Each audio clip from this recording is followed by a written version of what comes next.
It's the 100th Formula E race. It's the season finale here in Seoul, South Korea. Hello everybody, welcome to live coverage of this race as well. And honestly, we are in for an absolute treat. It is the season finale and we have so much to talk about. This morning, qualifying was absolutely fantastic. It's Antonio Felix da Costa who has taken the last pole of the Gen 2 era. Stoffel Vandoorne starts 4th on the grid. Mitch Evans, his nearest championship rival, starts 13th on the grid after victory yesterday. Stoffel Vandoorne comes in here today, 19 points turned 21 points advantage. This is what he had to say yesterday on Friday to Formula E Zone.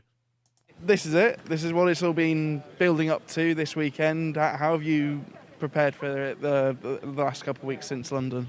To be fair, the same preparation as I've done for all the other races this year. Obviously this weekend has definitely some more importance because it's the last one of the championship, and for us, for me personally, there's the drivers' championship, but for the team, there's also the team championship to play for. So, yeah, I hope we can have a good one. I think, it's a new track. Nobody has any historical data around here, so it's a little bit up in the air, let's say, with how it's going to pan out. And the weather also looks a little bit tricky, so we'll have to see. We just got to be dynamic. I think if we do our job as we've been doing since the start of the year, then I think we'll be in good shape. Consistency has been a word that's been thrown around a lot this year, and you've nailed it in terms of consistency. With the exception of Marrakesh, where you had the qualifying issue, and then, but even in London, you started down the grid, you were able to come back and finish in the top 5. Does that make you think it could happen tomorrow instead of maybe on Sunday instead? It'll happen whenever it happens. I don't really want to think about it too much. I know that my best tool of being able to do is to beat everyone, and if I manage to do that, then it comes by itself. So yeah, I haven't really calculated too many things. I know this is Formula E, that it's sometimes a bit more crazy than people want it to be. But hopefully I can just take control of my own destiny. All right, cheers, Stoff. And the Formula E Zone, once again, providing us with great behind the scenes as well. You can go follow their YouTube channel. The link will be in the description in the next few moments. This pre-show is completely live, I like to point out as well. To say that, I'm going to reply to SHT's comments, who says this is the season finale and the 100th Formula E race. Mitch Evans really needs a miracle to win the championship.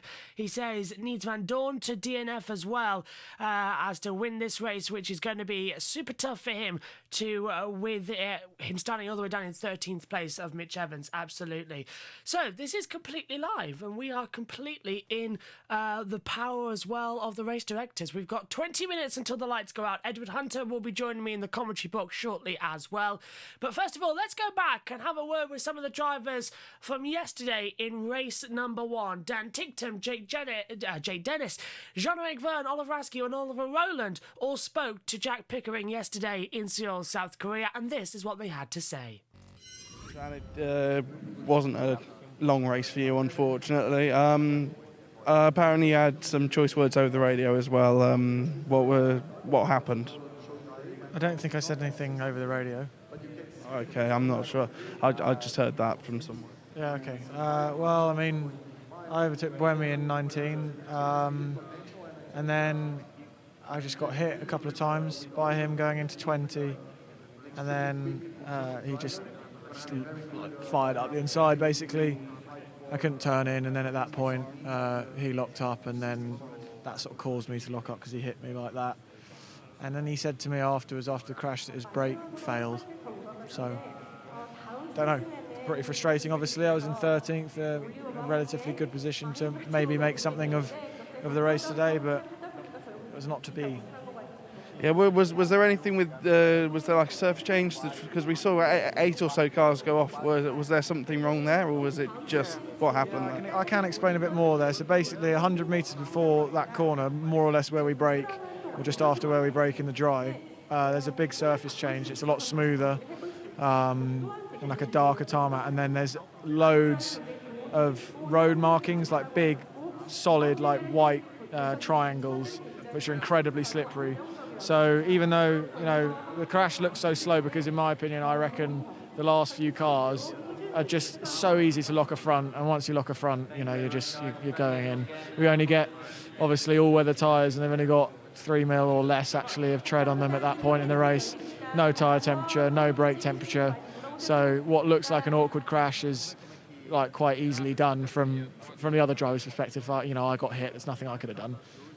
But yeah, that's it. All right, cheers, Dan. Cheers, mate. All right, Jake. I said whilst I was doing my walk up and down pit lane last night, this year you've had a first, a second, a third, a fifth, a sixth, seventh, eighth, ninth, 2 tenths, 3 13ths and a retirement. So you've now completed the top 10 of Formula E this season. How was it for you out there today? Difficult. I think it was challenging for everyone. You know, as the track started to dry up, the stadium section became even more challenging. It's like it started to get, you know, like a bit, I don't know, soapy or like rubbery, and it just had zero grip, even though the track was drying. So that was a bit peculiar. But nevertheless, yeah, pretty good race.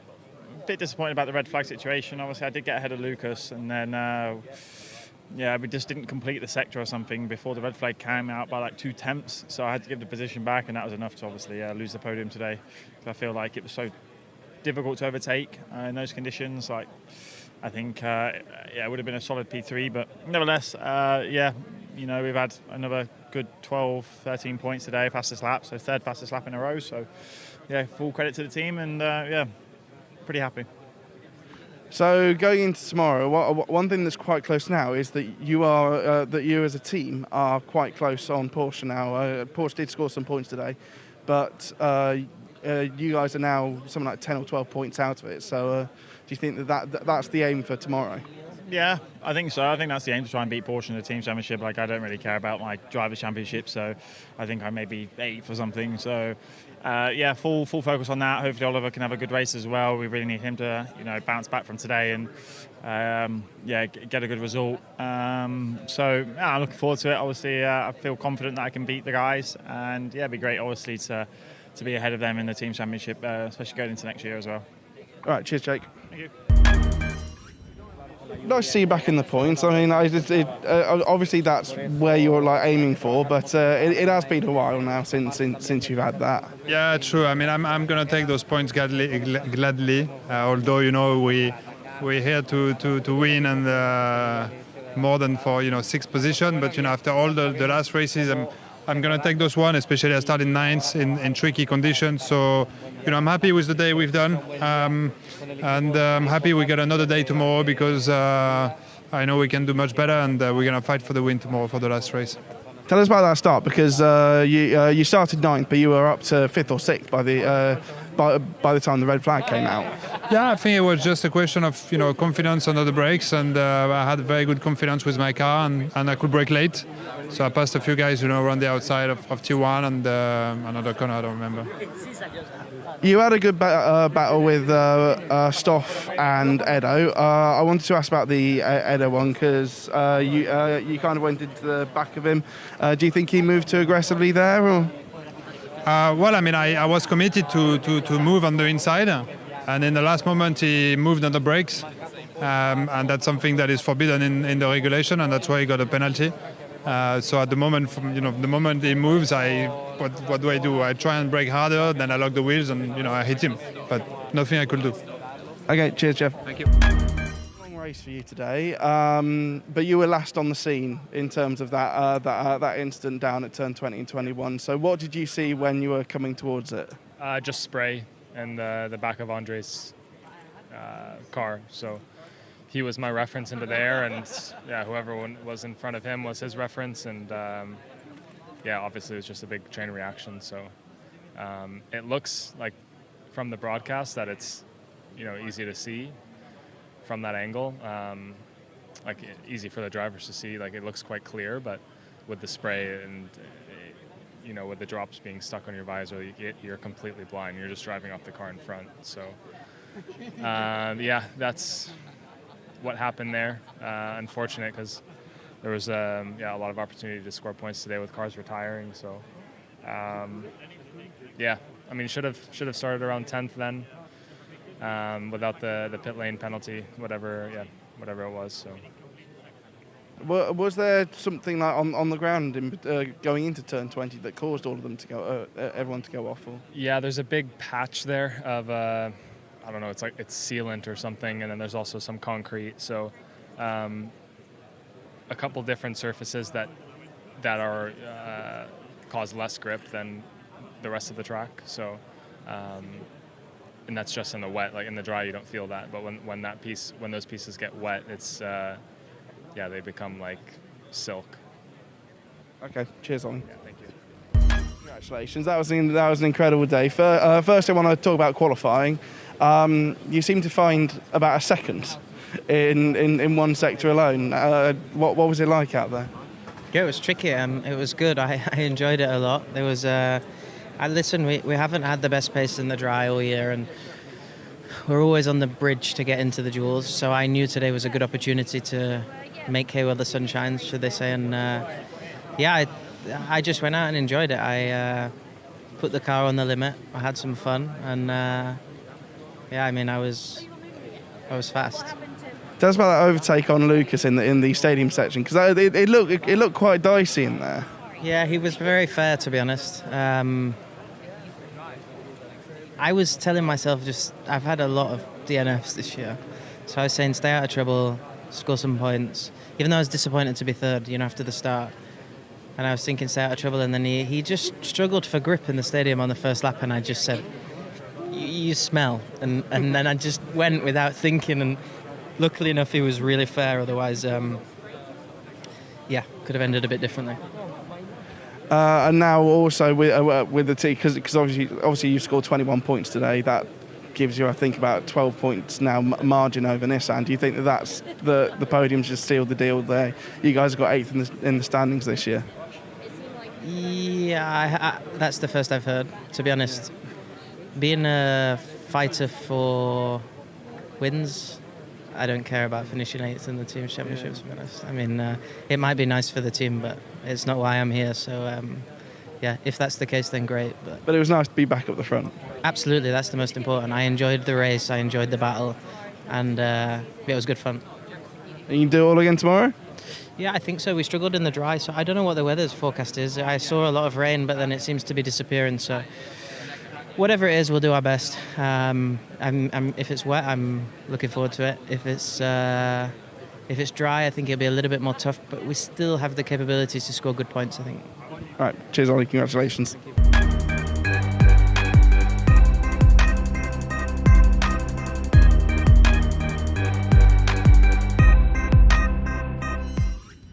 Thanks to Formula E Zone and Jack Pickering for all that fantastic interviewing work throughout the season as well. And thanks to Formula E Zone as well for letting me use their interviews. A great partnership as well. And we get Edward Hunter thrown in as well. And fantastic as always. Now then, shall we hear from Jack Nicholls as well as he brings us the qualifying report. He's with Vernon Kay.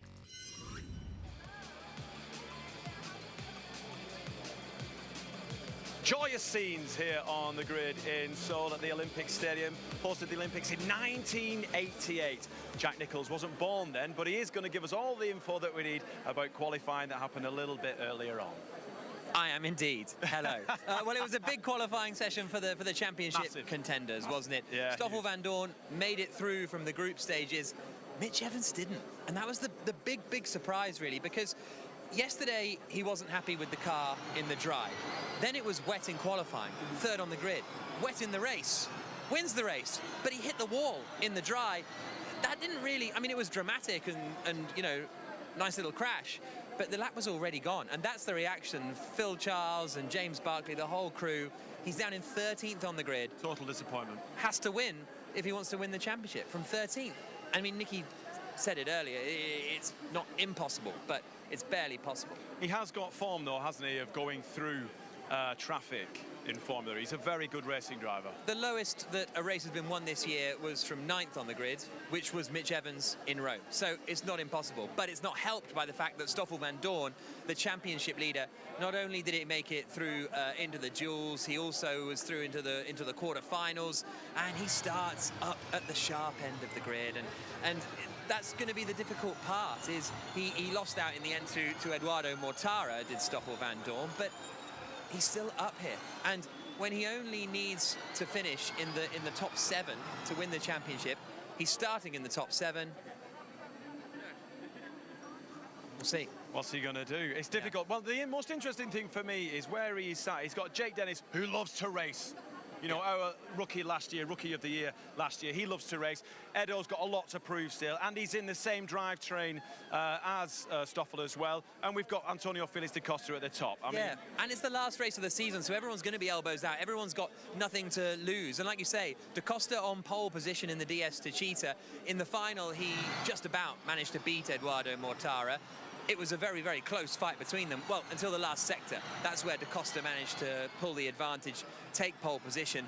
When he starts on pole, he tends to win, broadly speaking. He's actually only won one race, not from pole position.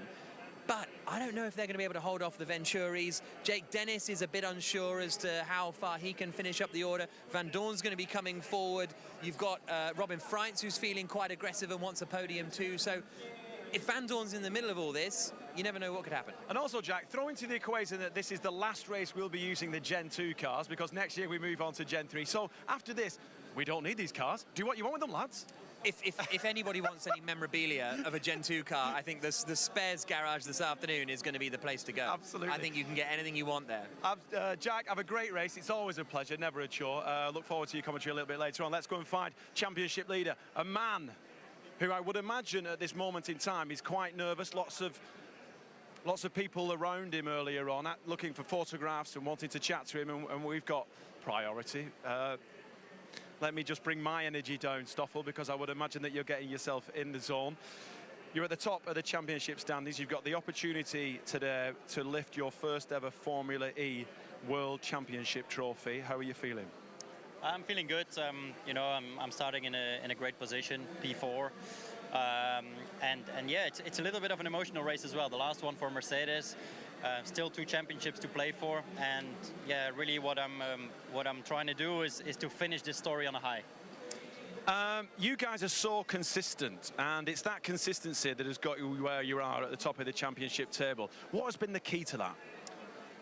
I think I've been able to deal with the tricky moments, and yeah, when the car wasn't 100% there, I've still been able to kind of extract something out of it. I think that's been the key.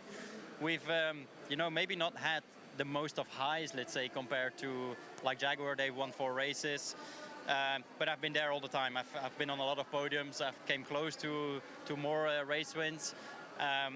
But yeah, ultimately it's the points that count in the end. Well, there's only been the Mexico race where you haven't scored points, which is phenomenal. Yeah, it's good, right? So I'll try to keep it that way. And it's great for the series because you are a fan favourite. You're always at the top of Fan Boost, and it's great to see you challenging for that championship trophy, World Championship trophy. Stoffel, good luck, my friend. Nick. So that's it then. We now have heard from the championship leader coming into today's race as well. The anticipation is through the roof. Here's the starting grid then. You've been looking at it for a few moments, but I'll walk you through it. Antonio Felix da Costa is on pole position. Eduardo Mortara starts second. Jake Dennis is third. The championship leader, Stoffel Vandoorne. We've highlighted him in orange as well as a favourite for the championship, remember? So he starts fourth. Robin Freitz starts fifth. Lucas de Grassi is 6th, Dan Ticktum 7th, Jean-Eric Verne is 8th. Then, after the group stages as well, Max Gunther is 9th, Sergio Santacamera 10th, Oliver Askew 11th, Nick de Vries is 12th, Mitch Evans, the next championship contender, all the way down in 13th position. We'll watch his climb throughout the race and you can easily identify who's who with the orange markers. Further down then, it's Nick Cassidy, 14th, Pascal Verlaine, 15th, Norman Nato is 16th, Andre Lotterer, 17th, Oliver Rowland 18th, Sebastian Buemi 19th, Oliver Turvey 20th as well going in there. And with after breaking the hand last time out as well, Sasha Fenstras will be in the 21 car as well, in the 99 car of Dragon Penske, alongside Alexander Sims in 22nd position as well. So yeah, that's because yesterday after qualifying as well and the race itself, another broken hand for Antonio Giovinazzi, so he will not be racing here today, being replaced as well by Sasha Fenstras as well. They will start down in 21st position. They still beat, though, Alexander Sims, who did a 1:23.079, but the way it goes on the grids in this situation changing, that's why we got a different situation. Now, SHG says it was at 7th, Dan Tixton's best starting position of the season. Yes, it was. As well on the grid. Now, James Barkley's just talking with Vernon Kay. We've got around about 10 minutes to go until the lights go out, and Edward Hunter is just getting himself prepared and will be with us in the commentary box shortly as well. Last race of the season, as you heard Jack Nicholls say, last ever race of the Gen 2 Formula 2 car as well. This has been with us since season 5 as well, a long, long time ago. Let's see what Vernon has on the grid walk. James. Nikki's Ian James. I am indeed.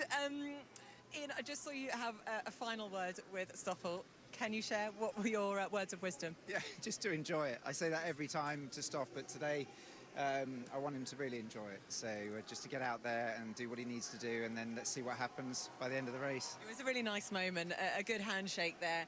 Obviously wishing him all the best.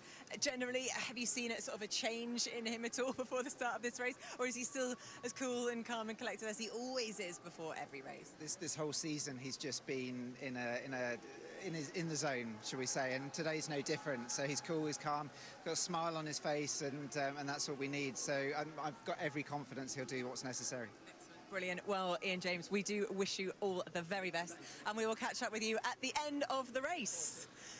Not bad, as well as I think Vernon's got regrouped with Nikki as well down there on the field as well. The tension is building as well. The atmosphere is through the roof, all set to go for what is going to be an entertaining race as well. Let's just see what SHT, I believe, has said. Rough year for Giovinazzi. Yeah, really rough year as well.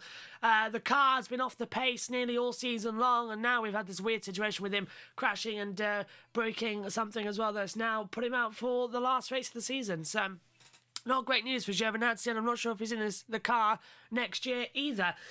We are moments away from the start, and as well just getting the music all set up as well in our ears as we can listen to it and get ready for what is going to be an absolute nerve-biting classic. I can feel it as well. You know those things when you just get absolutely nervous like mad as well, because anything can happen and everything can happen.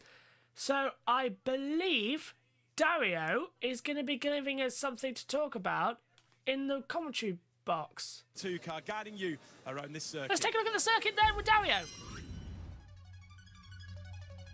So after 4 seasons, today is the last day the Gen 2 car will be used in Formula E, and I've finally persuaded them to let me take it for a spin.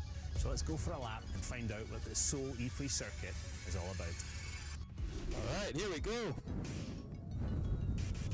Then the turn 1 track narrows down a bit. On entry, back over to the right, double apex left-hander. Turn 2, 3, 3's probably the tightest corner on the circuit. Up to turn 4, 90 right. Back over to the right for the chicane, 5, 6 in quick succession. Surface change as you go back into the stadium, down the hill, into the stadium now. Turn 8, 9, 10, 11, past the tight road. Up to turn 12, 13's a bit tighter, tightens up. Back to 14, back there away, wall comes out on it. Airborne 15. And then the circuit completely changes character again through 16. Through 17 over the bumps. 18, there comes a little bit airborne. Heavy braking for 19. Back to throttle. braking for 20, 21.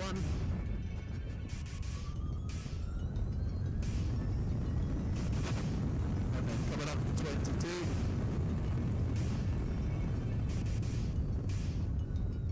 The last corner. And that is a lap of the Seoul ePrix circuit. This track in Seoul, I think it's a fitting swan song for this Generation 2 car because the track's got everything. It's got those tight, twisty, technical sections. It's got those fast sections out on the main roads again, bumps, all those things that we've come to love about Formula E. And watching the Gen 2 car handle it has it's been a lot of fun to experience it today. Let's go racing. Absolutely, Dario. Can't wait to see this one as well. The racing is about to go underway. Look who's joined me in the commentary box. It's Edward Hunter. Ed, we've been talking too much to each other over the past 24 hours, but good morning to you. Are you ready to rumble? The championship finale is now, and it looks like an open goal for Stoffel Vandoorne. Yeah, it's a good thing I'm not too sick of you yet. Sorry, I don't sound very good at all. I sound worse than you, despite having gotten more sleep. So that's what is we true, call yeah. paradox. I'm on about 2 cups I of haven't coffee. had a chance to eat anything because I've literally just gotten up, gone in the bathroom, sorted myself out, and then just thrown some clothes on.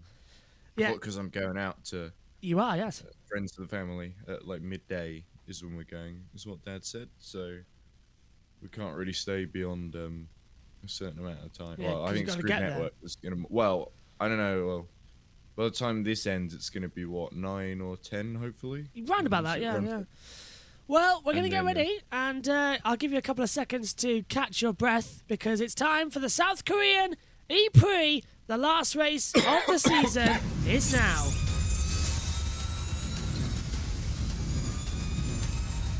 It's gonna be difficult to get through this otherwise. So I'm just gonna leave very quickly. All right. Push to attack this lap. Push to attack this lap.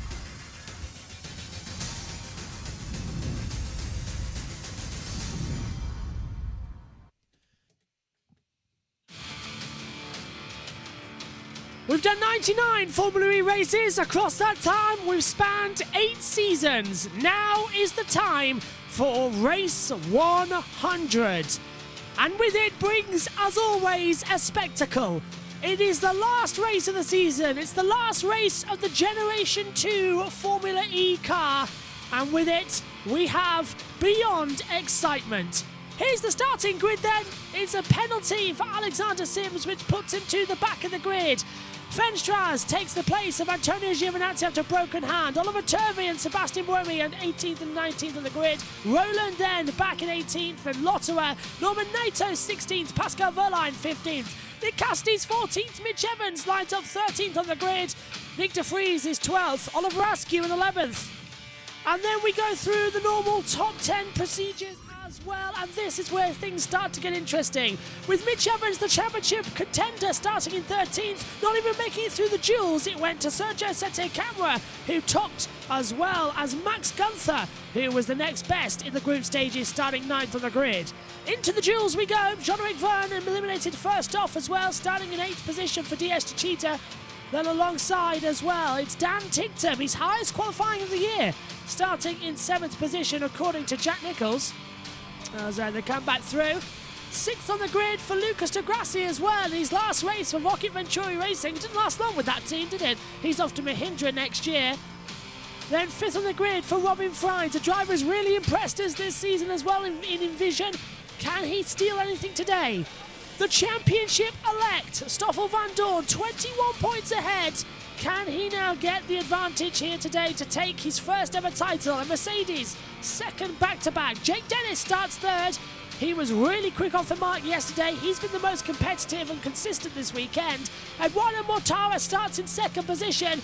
But it's Antonio Felix da Costa, the Season 7 champion, who lines up on pole position. Season 6, I should say, as they come back through. Edward Hunter, this is it then. Tense moments await us here in Seoul.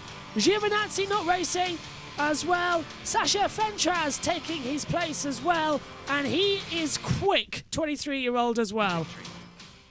Well, that's good because Venestraz has a seat with Nissan for next season, so I guess it's important for him to get a little bit of experience, even though Gen 3 car is not really going to be all that comparable. But you know, some experience nonetheless of energy management will be handy. But yeah, big shame for Giovinazzi for the way, because it sounds like that might be the end of his Formula E career, which is a big shame because I think he deserved a few points before it ended. Absolutely. But, I agree. He deserved points, and he was on hopefully course. we see him back someday, but it does seem unlikely. Maybe he'll find more success in wet hypercar because Formula E wasn't kind to him, it must be said. But it was great to see him into Superpole, or not Superpole, into the duels and get into a third on the grid in London was pretty amazing. Also great to see Dan Ticktum has impressed here as well. Because Neo had not got into the duels all season, and Ticktum's the first and final one to do it. So a lot of lasts, a lot of goodbyes today. So we'll have to. I mean, some of them more emotional than others, but we'll have to see. Simsy at the very, very tail end of the field, unfortunately, once more. Yeah. Which I guess is another explanation of why he's just not continuing in Formula E, because he just seems to keep qualifying terribly. Yeah, 60 place grid drop as well, but he qualified last anyway in the field as well. Yeah, might even give him some penalties at the beginning of the race there. As we look at Evans in the mid pack in 13th, and then Vandoorne in 4th. So it's really a case of Stoffel just has to keep it on the road and stay out of trouble, doesn't he?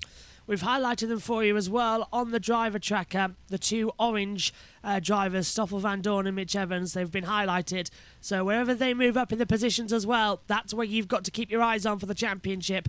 Good morning to everybody. SHT says as well, rough year for Giovinazzi. It really was. The Little Owl says, you wait, Dan Ticktum got in the duels. You what? Sorry, Dan Ticktum got in the duels. Yes, he did.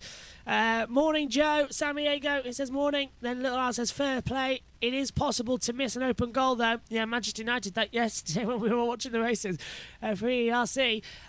Before the race, can we take a moment to laugh at Man United? They lost 4-0 to Brentford. Yeah, we were saying that yesterday. Me and Tom Dillon with Ed on the commentary as well. I think he was getting sick of it, really. I don't think I said a thing about it. You didn't, no. You were just suffering. I mentioned that my dad reacted to it, and that was about it. Yes, yeah, you did, yeah. I think you were just listening to what we were saying. Fenstrans has been in Super Formula this year, from my memory, currently leading the Super GT standings as well, Little Owl says. That's great to see, and he is in Formula E next season, as Ed said as well. Ticktum can add more points for not racing to the end of the season if he stays out of trouble. That's SHT saying. Little Owl says, are we doing a rolling start or something? No. The start position is different. Da Costa's lining up on the grid now. The rolling grid is in the stadium sector. Then they've got to go around the entire third sector to line up on the start line. Ed, coming down to turn 1, it's a dry track. What are you expecting? Is this going to be carnage, or are we going to have a good race 100? I expect it will be a bit follow the leader at first, and then towards the end everyone will run out of energy. So then it will get interesting. But I think Da Costa, all he needs to do is get a good getaway here, and he's got Mortara covered. 45 minutes plus 1 lap. Mortara will be starting on the left-hand side of the picture. On the right is Antonio Felix da Costa, the car that started Gen 2 so dominantly. The DS Cheetah fallen back in the past couple of seasons as well. What can he do here today? 45 minutes plus 1 lap. The cars are at the back. 100 Formula E races then. It's time to go for a championship finale. What's happening here? The green lights are still on with no extinguishing of the red. So we've already got a light problem. It's Stoffel Vandoorne versus... Hang on a minute. We've got a problem because on the wrong side of the grid is one of the cars. Further back, it's Oliver looked like Degrassi. Oh, is it Degrassi? Looked like a Venturi, unless it was a Porsche. It's either Boemi or it's the 36, so it's Andre Lotterer. Green flag in the back, but they're going to have to abort the start because Lotterer's in the wrong position. Lotterer's completely in the wrong position, unless we're just going to go for it. Let's see what's going to happen. Lights coming on. Race 100. The championship finale. All 5 lights are on. Race on. Go, go, go. In South Korea. Great start from Da Costa. Moves across the inside line of Mortara. Round the outside. Jake Dennis. Oh, can he get into turn 1? He makes contact. Mortara dive bombs him. And straight into the pit lane comes Sims for a drive-through penalty. That's a good call. Get out of the way early. Boemi's on the inside line. Boemi going to be Gunther versus Degrassi. And there's a car park. Oh, kicked him. And there's a car park once again, and if anybody wants any Formula E Gen 2 merch, turn 2 is the place to see it, as it's complete carnage already. And now on the inside. That's Gunther hitting Degrassi, and there's round. There's a contact again, and I think there's a traffic jam. Did they get through okay? Yeah, Degrassi's been pinted back around. Well, it's certainly the last race of the season, and certainly the last race, Ed. Evans and Verne side by side. I'm not sure who came out on top there because they just cut away. Verne's ahead. Yeah, Tictum had a little spin there, so that was a little bit problematic for him. Simmons has been given a 10-second time penalty, so you're right, Ed. That's the bonus penalty he's got. And there's a yellow at turn 1. Now it's gone green. That's to remove some debris, we're being told, from the car. What an absolute dramatic start. I thought they might have to abort it because we had the 36 and Lotterer in the wrong position. Lotterer is actually down in 22nd place now, so he's dropped right back down the field. Well, somehow Tictum survived that assault from Degrassi, which not many people would. But Tictum holding on to 6th at the moment, and Vandoorne as well almost had to go at Dennis, but thought better of it. So Vandoorne, I think, being a bit cautious here. Da Costa leads. All over him. Oh, Mortara trying to go everywhere on the inside. And yeah, right, Friends was on the back there. Vandoorne stood up. Evans is moved up to 12th position as Mortara looks inside. Debris getting flown up everywhere. The marshals have been out on the track as well in order to try and remove some of the bigger bits of debris. But the Formula E track here in South Korea looking absolutely like a... what's it called? I can't remember now. Crash Bang Wallop racing as well, where you just destroy the cars and you go around in an oval. Demolition Derby. Demolition Derby, thank you. It's too early in the morning. You're on it, Ed. It's Turvey in the pits. Oh, no. Now, that Neo did have contact. I wonder if that's to replace a wing as well, because everyone did get sort of covered up with each other. Let's open up the team radio. Oh, and Roland's in the pits too. So we heard from Roland earlier on in the race. And Copy, remember P1 when you stop. yeah, so he's coming in as well for a wing change as well. So yeah, he's come through. We heard from Oliver Roland in the pre-show as well, from Jack Pickering, who are over there in South Korea as well. As Lotterer is under investigation, rightly so, for the grid infringement as well, the grid procedure. Evans has got past Sede Kamara into 11th. Let's go, let's go. Not just into the points just yet then. Fucking reset that thing takes ages. Oh, Turvey was just swearing over the radio there. Did you hear that? And saying it takes ages to reset. Oh, there must have been another issue then. That doesn't sound like a... Up the inside, Mortara's going for it! Mortara's going for the lead! And he's on the inside! Mortara and here leads! comes Dennis. And Vandoorne's coming through on the inside line as well, trying to take the move. Mortara leads! Look at Vandoorne on the outside! Da Costa's there as well! Round the outside, little bit of a bumping and balling, but they all just about keep okay. Round into the hairpin. Vandoorne's having a great run. Why is Vandoorne on the timing screen dropping down? But we're seeing him still in the right position, so there's a transponder. Yeah. Yeah, it reset itself once we go through the first sector because Vandoorne is not down in 18th place. Do not worry. We are looking at Stoffel Vandoorne. He's right in a battle with Da Costa, but Mortara takes the lead then at the moment, and it's actually saying that Vandoorne stopped. Even Dario is saying it as well because on our timing screens it says that Vandoorne has stopped on the track, but we can see him circulating right now. Okay, confirm 32, 3-2 laps on dash. That's Roland. That's Turvey. Okay. Well, there we go. So, big job for him. But Tictum, luckily, still up there in 6th and actually putting a bit of pressure on the Friends because all this bottleneck that Mortara created has allowed them all to bunch together a bit more. But, yeah, what did you make of that move by Mortara? It felt a little bit like a repeat of yesterday, which he got a penalty for with Verne, and now he's had to go at the other Cheetah. So, yeah, he did actually get that 5 second. Yeah, he did actually. Evans had snuck into the points. They both got past Gunther. So Evans now into the top 10 as diving to the pit lane. Oh, that looks like Tictum in trouble then. Oh, Dan Tictum is in real trouble as at the inside. That goes the 94 Verline, and Cassidy dives on the inside as well. Was that on Sete camera? I think it was. Tictum, here's the start, Ed. Yeah, here we go. So a pretty good get. Dennis got the best getaway, but had nowhere to really go on the outside then. So Mortara managing the race very well so far. He said he wanted to end it on a high. So after yesterday, he really wants to win this one. But yeah, Tictum, I wonder if there was some kind of a power train issue there. Yeah, it was just 3 wide there between Buemi, Degrassi, and Tictum. So Tictum almost got spun round. So I hope there's not a more serious issue, but it could just be certainly chance the points are gone now for Neo 333, which is a big shame. At least they're lasting longer than yesterday. Yellow flag is out. Yes, confirm. Yellow 30 flag on is out at dash. turn 17. There it 31 on is. dash. Apparently it's track surface slippery. And oh, that's why there's a bit of debris on the exit of the car now. Water is out, by the way. Oh! Confirm, still on the lead lap. So Lotto is out. Roland's 2 laps down in the pits. Tictum's in the pits. So at least 3 cars out. One officially out as we head back, I think, to green flag running. Although my time is green, still showing yellow at turn 17. Now we go green, or at least on one monitor. On the inside Verline line is first to go into attack mode. Ah, yeah, now it's a 2 minutes, actually. So I'm wondering if that's changed, actually, because that's 2 minutes. We haven't actually been told what today's strategy is for attack mode. I'm having a look now on the notice board. But you are right, Verline has taken it. It's a 2-minute attack mode, I'm being told, as he's already passed a freeze. So not bad there. As they come through, I'm just having a look at the notice board now from what was published this morning, because we don't get told until the last couple of minutes. Okay, so attack mode, you can use it twice, and you only get 240 seconds of activation. Now, that's 4 minutes, so that's 2. So they've halved it. So Verline's gone in while we were watching that replay then, as I suspected. But yeah, Freins could bring a bit of... If Freins is able to get past Vandoorne, then that could create a little bit of pain for him. But I wonder how risky he's really going to take it here. Okay, leader's still 30 seconds behind. We're at turn 9, so still a good gap behind. That's Turby's radio. Ramp in for now. That's Turby's radio. Tell me. I feel like... Go on, Ed. I feel like the leaders might have a bit more, with all due respect to Oliver Turvey, I think it's probably more interesting to hear what the leaders are saying over the team radio. I've opened up Mortara's radio on the board now on the driver tracker, so we'll hear what the race leader has to say. Then I think we'll have to listen to what Vandoorne will say at some point in the race, as Verline has made his way past Gunther as well. Evans is 9th, but Verline passes Gunther as they cross the start line once again. There is Mitch Evans, who is having a go. He's got damage. To Verline, though, thankfully. And Verline's only got about 30 seconds left. 5 whiskey. 5 whiskey. Yes, that's how much I need more Edo after this weekend as well. Unfortunately, Evans is behind Vern now, so I think John Eric must have got through somewhere.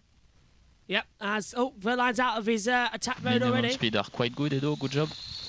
Yeah, so Verline's out of his attack mode now. 2 minutes and 2 activations per hit, so 4 minutes in total as Gunther has dropped down the order. As taking attack mode very quickly, does Robin Freins as well, and that's 4 minutes. So yeah, Gunther's just dropped behind Cassidy. I think he's fine. So Cassidy just made a move on him. So why did Verline only get 2 minutes of power, whereas everyone else is getting 4? No, because he entered while we were watching the replay. Right. Okay. Yeah, I'm with you now. I'm with you now. So it's the same as yesterday then. It's 4 minutes for 2 attack modes. I was going to say 260 seconds doesn't sound like 2 minutes. Per activation. So I was trying to desperately do mental math because doubling it. Yeah. Here comes Freins.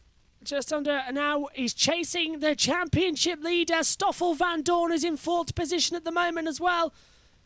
And this is going to get very exciting soon. Now we've highlighted this the drivers. This could be Freins' final race for Envision as well, so yes. He really wants to end on the podium. Radio Motar. Quebec 155 Victor. So he's just shouting out the power savings as well and what his dashboard's reading out to him as well. Look at Vandoorne, he's right in the back of DaCosta. DaCosta feels like he's almost backing the pack up. Here is Vandoorne. Attack this lap, attack this lap. Attack this lap, attack this lap. So Vandoorne's going to come up behind Robin Freins potentially here, depending on how well this goes. Let's see. Will DaCosta take attack mode as well to try and defend against Stoffel Vandoorne?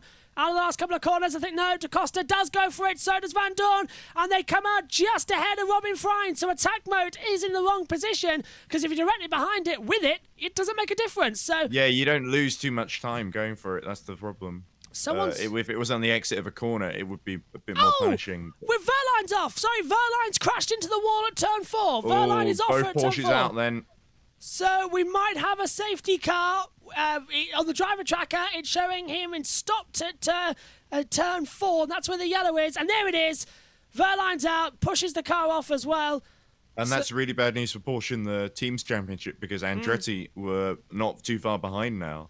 And with both cars in the points, Dennis could really do, and Askew could do some damage here. So this is going to get entertaining. We'll keep you updated on all the championships as well as we go. As no sign of a safety car or anything. So double yellow turn 4. So Tango 7, X-Ray 5 Victor. Lotto has been given a Ooh. drive-through penalty, but he can't take it. Is that me or De Vries' steering looks a bit off? De Vries is in the wall. You're right, De Vries. Look at that. He's crabbing. De Vries is The crabbing. team's championship. He's probably going to have to come in then. To retire. Nick De Vries is out. And could that be the last time we see the reigning champion in Formula E? I mean, he might join Venturi, Maserati for next season. But there's a chance he might just leave and go to World Endurance Championship. Oh, it's Here we contact go. between the two. So him and Verline have hit just before this, I think. Yeah, and Verline's... there's Cassidy squeezing past them. Verline's got a broken suspension, look, on the inside. The toe link's broken and snapped, so Verline is... Yeah, the front out, wheel's yeah. not steering correctly.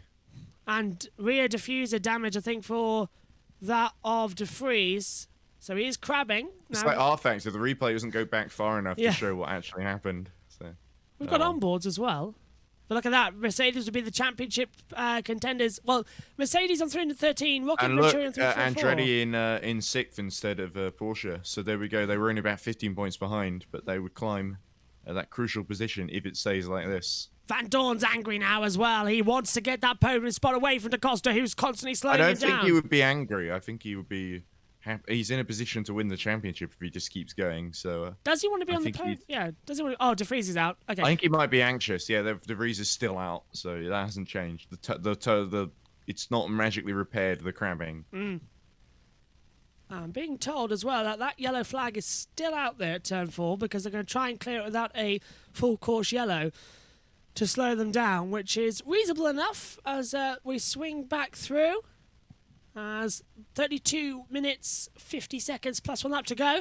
Mortara has taken his first attack mode of the race. Dennis took one 2 a moment ago, and that's Degrassi taking attack mode number 1 as well, as does Mitch Evans as well. They're all going incredibly late, Ed, to take it, but they're all making it across the 3 sensors in It's time. not that late. We've still got 32 minutes left in the race. I think Oh, no, Evans I just mean- senses he's falling behind here. I mean, in terms Oh, of you they're mean- diving for it late.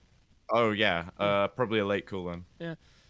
Half the fields are on it now as well. And look at that from French Chaz as well, up into 14th position as well in his first ever Formula E race.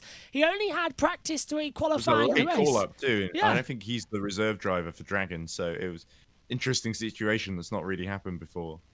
What happened to Giovinazzi again? Did, Broken hand, same as Sam Oh, Burch. from yesterday. Yeah, from the Was it? yesterday's crash, broken hand. Seems to be a thing in Formula. I guess because they haven't really got power steering as well. So if the contacts are a bit more risky in terms of the wheels spinning around on you. I'm just having a quick double check to see if anything else. No, there isn't. As that yellow flag's still out. Hang on, what's Mortara saying? Nothing. I'm going to leave that car there and drop the yellow flag. So Scott Elkins racing. The car is going to stay in that position for the remainder of the race. So Scott Elkins is saying he's going to drop the yellow flag at turn 4 because they can't move that car in that position. So he's not wanting to throw a safety car or a full course yellow. So he's going to drop the yellow and just leave the car there. He thinks it's safe enough. So more great example of quick marshalling in Formula E. Yeah. It's at least not as bad as Saudi Arabia with the tractor hanging in the car on top of the others. And as you look at the championship, so Da Costa would overtake Degrassi for 5th, but Vandoorne would win the championship by an increased margin at the present moment. So it's just a case of Vandoorne needs to hope the car doesn't fail, keep out the wall, and Evans is not going to get anywhere near the lead. So I don't think there's any kind of threat at the moment. It's just a matter of just finishing the race, really. Yeah, and keeping it up. Look at that fast lap from Mortar, 1:23.144 as well. So gets the points as Vandoorne is going to take a very easy afternoon drive for a championship as well. Mercedes will be back-to-back world champions in Formula E. But this time it will be Stoffel Vandoorne, who I think as well, after his career and the way he was treated by McLaren in Formula 1, can understand why he doesn't want to drive for them next season. I'm looking forward to seeing him be there. Also, he's got like a better deal. Yeah. DS Dragon or whatever they're going to be called, where he's with another manufacturer team. Where McLaren are a customer team with Nissan engine powertrains. Sorry. Yeah, so weird it lineup. totally makes sense why Vandoorne would want, especially I think because he did that deal when he was winning races as well this year and leading the championship. So it sort of makes sense. Him alongside Verne, I think that's going to be a great lineup. I just hope DS Dragon operationally get up to speed pretty quickly and are quite competitive. Incident involving De Vries and Verline is under investigation, but post-race. So we'll know about that post-race then. Because what they're both I'm out. interested in is whether Dennis can get past Mortara, because it seems like Dennis is waiting a bit longer to use his second attack mode, and probably waiting for Edo to run out here. Big gap to the Costa as well. Yeah, it's too big. Way too big. Mortara's got 2 seconds to Dennis here, and he's got 5 seconds to DaCosta. Vandoorne's 5.9 behind, as well as there's James Barkley watching on. Yellow flag is still there, and it's not being dropped, unlike what our race director told us a few moments ago it would be. Again, efficient marshalling. Yes, yeah, fantastic stuff.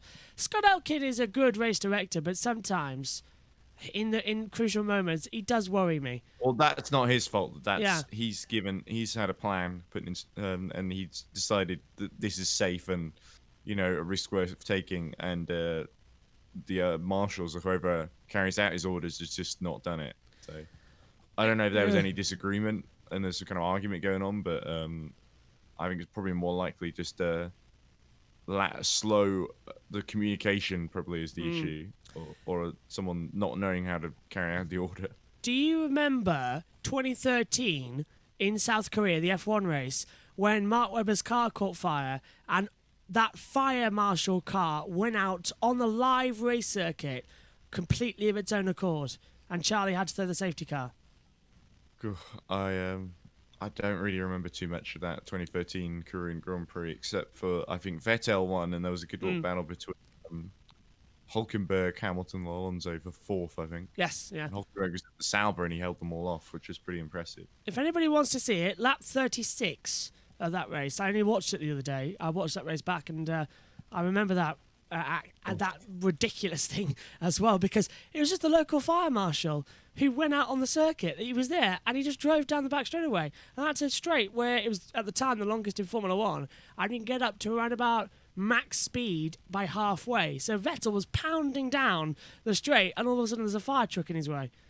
It was really bad. Honestly, those crazy Koreans. I know. Charlie Whiting, honestly, was apparently heard screaming at the fire marshal when he got to race control after the race, and that was Ted said that as well, actually, yeah, because it was horrible. You could hear him from the race control building. But then again, the South Korea pit buildings as well were quite hollow. I remember as well, because Sky once said as well that their commentary box had to be reinforced with soundproofing that they had brought for their control rooms, because they could hear the commentators next door and vice versa. So it's not good when you wear headsets. Verne is really challenging Degrassi here. Yeah, Look here at he this. is. Round the outside. Verne's going for the move then. Now, finally, can he... Oh, Degrassi's pitting. That's why. Degrassi's out. Well, what's I wonder happened? if he's run into a similar issue to the Neo cars roller, because I feel like Degrassi must have some kind of software issue then, if he's having to pit. What is it? Is he... Change them. It's a puncture. Oh, Front there you right go. puncture. Well, what are they doing? Take This is what happened to Mortara yesterday. Is the camera breaking up there? Well, that's great news. Yeah, it's a front right puncture. Wow. This is not good in their teams championship challenge for Venturi. It was moved. pretty remote. It moves Sergio Sette Camera up into 10th position. Ooh. That's fantastic. And now, how many points? Sette Camera's got 2 points, and he got that in race 2 at London. You know, He did. I remember seeing him do that. You do. I wasn't commentating on that one. Megan Burch and Ian Burch were commentating on that race. And Megan actually woke up earlier on this morning and said to me as well, what time is the Formula E race? Because she wanted to see the final. I said to Camera and NATO take their second attack mode. I don't Mitch blame her Evans. for sleeping in, because I think it's ridiculous they put it on so early. In Formula E, we got so many people watching Formula E on Channel 4. I was like, really? At this time in the morning? I don't bloody believe it. On a Sunday as well, on what is the sunniest weekend. Mind you, in at least August. the stadium looks a bit better. I think the fact it looks so huge maybe skews, because I think we were a bit harsh yesterday saying, oh, it looks empty, like there's barely anyone there. And I think maybe overall, and I look at the E-Village, and there doesn't seem to be too many people wandering around. I guess most of them in the grandstand maybe. But I think maybe the fact the Olympic Stadium's so big and it's meant for a much higher capacity event, that maybe it sort of Gunther! looks like there's not many people. Gunther stopped, turn 19. Yellow flag out again, turn 19. Gunther stopped. And Gunther stopped. This might be a It's safety. pretty hard to overtake here, but it seems to be a bit of a car killer. Is what I'm. Yeah, this is what it gathering looks from- like. So how many? Yesterday we had 10 cars crashing. 6 didn't restart. There he is. Roland stopped. Let's have Vandoorne. Let's think Gunther. Doing a great job, Gunther. thank you, looking after them rears. It's the car that threw me because the 22. Yeah, because the 22. That was Roland's car a couple of years back, wasn't it? Safety car deployed. Safety car deployed. Now that bunches up the race. Hey. Bad news for Evans because Yeah. that's most of the attack mode he can't use. But what Yes. were you going to say, Josh? Well, now this means we can finally drop the yellow at turn 4 as well, because they can get that car out of the way at the same time. So we can go full course. I don't know. running. Maybe they've not even got a recovery vehicle there. I don't know. But you can imagine if they don't. Blimey. So safety car is out. The Porsche will back the pack up. Normally, I was thinking to myself already, oh, great, who's going to dive into the pit lane and get a strategy call? But it's Formula E. You don't stop, normally. But they've all been running through the debris. Yeah, it means we'll get an extension later on. There you can see the energy numbers. Vern doing the worst on about 52% of the front runners. Yeah, and this is Gunther.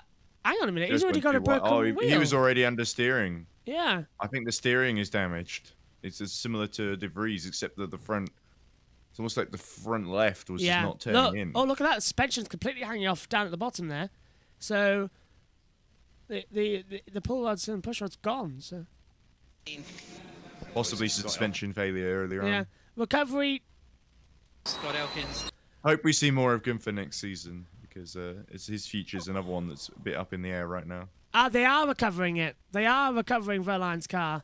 Well, I don't think there is actually anything down there. So what they're going to do? Well, now we're in a pickle, aren't we? And they're slowing them all down through the stadium. Actually, the stadium does look a bit fuller today because they've opened up the top half, haven't they? Look. So that's actually looking a bit Yeah, better. I think there's a bit of that, but also just the bottom half wasn't very full yesterday. So there we go. There's our new championship standings. Then Dennis will sneak into 6th ahead of Degrassi now that he's not going to score any points. Just to inform everybody, because I've just been told in my ear that they aren't up yet. We are live for the British Touring Car Championship today. Races 1, 2, and 3 all live. And I think you're live. I think I'm going to be at You're Sunday not. lunch Myself, Josh with friends plays. in Haywood Heath. It's going to be fun though. You're going to have a great time. It's a great day for it as well. Oh, sure. Yeah, myself, Josh Plays, and Nick Homewood will be in the commentary box for those races today. The live streams are being told will be up after the Formula E race. That's something I've just been told through my earphones. Let's hear from Vandoorne. Just make sure we stay within 10 car lengths. If you want to... Well, hang on a minute. Are they going to have to red flag this because they can't get the cars out the way? There's no recovery track. I reckon they're going to have to stop this. There's no gap in the barrier for Gunther. Yeah, this could be a Sanya situation. Yeah, where Sim's got stuck sort of halfway down the straight, and it's just complicated by the Verline car being stuck there as well. So they're going to have to red flag this because they've got no recovery trucks at any point of the track. Oh no, they have got a little gap there. I think Gunther's going to walk out into. So Yeah. Gunther is at least out of harm's way. Gunther's out of harm's way, but that car isn't, and Verline's car isn't, and there's only 20 minutes to go of the race. The track's a bit littered. It's a bit of a. Oh look, they can't push the car back there because look, they've got a camera crane there. Well, they thought that was a good idea to put a camera crane there that you can't get the cars out the way for. Well, they obviously didn't think anyone would retire there. Oh dear. So, safety car's out, and if I was Scott Elkin, I'd throw the red flag now, get the cars out the way, then give us the end of the race, because I know we're going to get the extension and all that. But that's only for every lap we spend under, or every 2 minutes that gets served, 45 seconds get added back on. At least we're not looking at a 45-minute red flag Yeah, here. I think the recovery vehicle's coming, so they'll put him on a flatbed truck, I guess, and drive him away. That scares me. That doesn't look the most stable recovery truck. That's not a flatbed, is it? It's No. Oh, that's just going to lift it up. Oh, that's even worse. The flatbed's over there, look, to the right. Yeah. Not useful anymore, at least at the restart, and I will keep you updated. That's Eduardo Mortara as well. Now, the pit entrance is just at the exit here. So the 50th Minimum ePrix speed. got red flagged. That was the first ever red Yeah, it's flag quite in good, Formula E. quite good. In Hong Kong, in Yeah. season 5. I don't think that was the first. No, season 4 Hong Kong was the first red flag, wasn't it? And that Because wasn't lots. Yeah, that was season 4. Yeah, Gen 1, season 4. Vern rode the curbs. Lotto went in, and then they all piled into each other at the chicane. Yeah, it was Yeah. interesting debut for Lotter. He didn't have the cleanest of times, and unfortunately, he's not going to end his time with Porsche with too much glory. Rumours that he might join Andretti though. And here comes the crane to get the car out of the way. If anybody was not awake already, this might be sending you to sleep at this rate, because now we are literally just watching electricity happen, because that's all they're doing. They're not racing, they're just going round and round.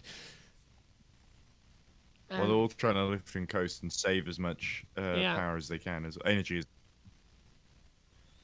I reckon He's driving in the middle of the road at 25. we've got the fan boosts. Oh, he's talking about the safety car. Yeah. That's Mortara talking about the safety car there.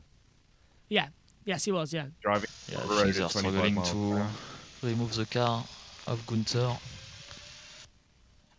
Yeah, but that's not a reason. I know. No, there is. Okay, let's keep focus on our race. You are doing a really good job for the moment. Because he's worried about tyre temperatures dropping, basically. For more information, we have the fan boost. You can arm it. Yeah, so Vandoorne has been given the fan boost, Copy. as has Evans. Not surprising. Grassy too. Yeah, Degrassi. Who else? Mortara and DaCosta. Nice one So there. again, Jake Dennis with no fan boost, despite being easily one of the more charismatic drivers out there. Yeah, and definitely. I guess because he's not famous from Formula One or other categories. He's just a guy from Nuneaton in Warwickshire. But he is a really, really good Jake Dennis. So hopefully in future, well, actually, hopefully I'll just scrap fan boost because It doesn't need it. Not needed. it's a dumb concept. It adds nothing to the show or the sport. And in fact, arguably, it puts people off. As there we go, good for being lifted ever so slightly off the ground. So they're doing it in a pretty sensible way, it must be said. Still, we're wasting time though. If this was a lapped race, that'd be fine. But because we're in timed race conditions. Come on again. Yeah, look, Eduardo Mortara is saying, "Come on, let's go." Yeah, but that's not because the safety car period is lasting too long. It's because the safety car's going too slow. Yeah, and he's losing tyre temperature, and he's going to be vulnerable to Dennis. That's what he's thinking. I've never seen it. Look at Jerome D'Ambrosio as well. Crypto, Edo, crypto. Oh, this is getting a little bit. Zero, wait, Charlie. yeah. 8, And he's 8, stealthy in Victor. Biscay as well. Okay, get Just giving us away. ready because they are removing the car now.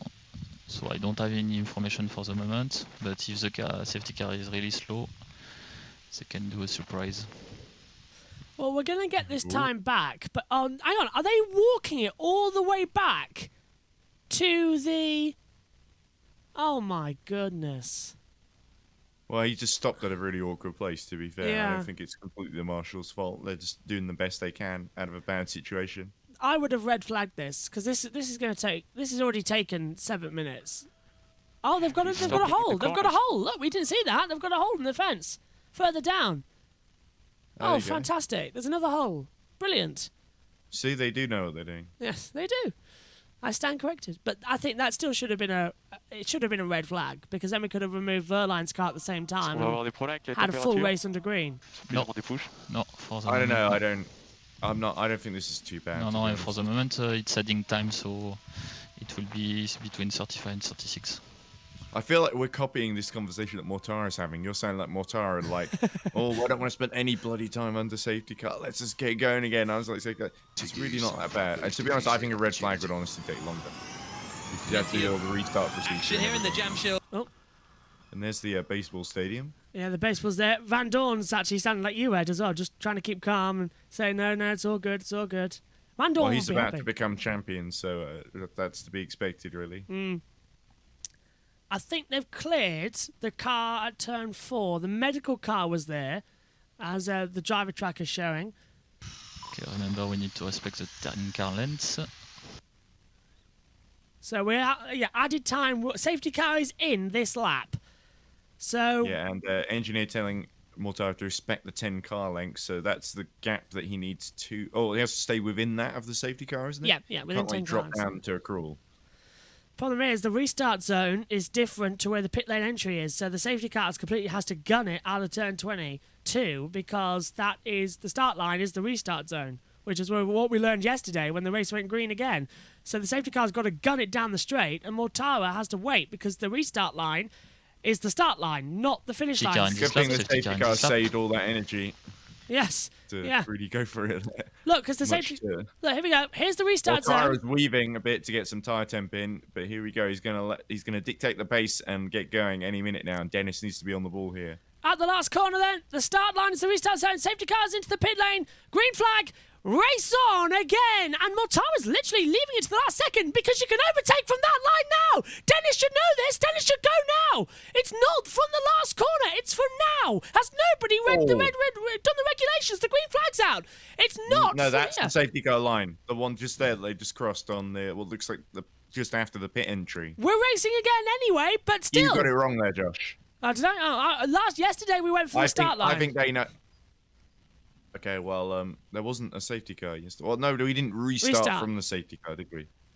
So I think the teams have told Mortara where the line is, and I think he knew. Well, thank God for that. That was a bit close. If Dennis had tried something there, that could have ended badly. But anyway, Mortara's got a decent getaway, and doesn't seem to be too much else going on then.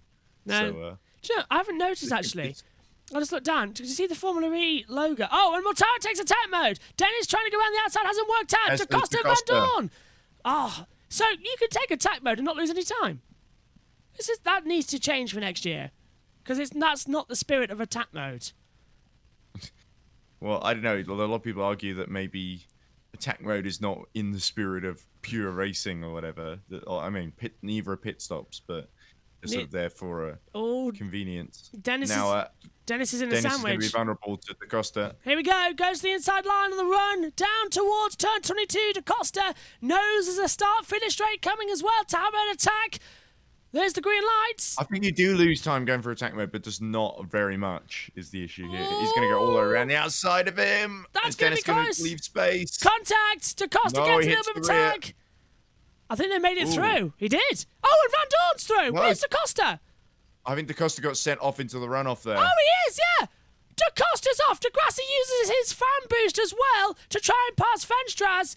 But DaCosta, the pole sitter, sent off into the wall, and Vandoorne takes third. And now he's going to be after Dennis, but Dennis will get a penalty. That was Dennis just not giving way with DaCosta around the outside. And I think Antonio probably be a bit annoyed about that one, because he just probably felt entitled to some room, and he just got punted in the rear.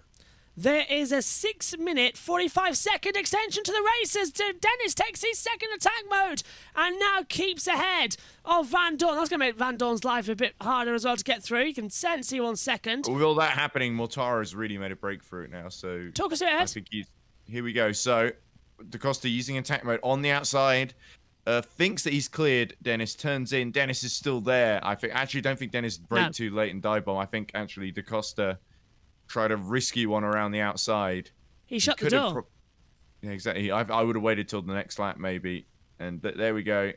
And what's Dennis saying? Yeah. Didn't leave him space yet. It's not like Dennis could have got on the brakes really, could he? Yeah. Jack Nicholls is saying that's a tough one. No, it's not. That was DaCosta's fault, as up the inside, Sergio Santacamera going for the move on Buemi, and Buemi's on attack mode, and Cassidy just breezed through.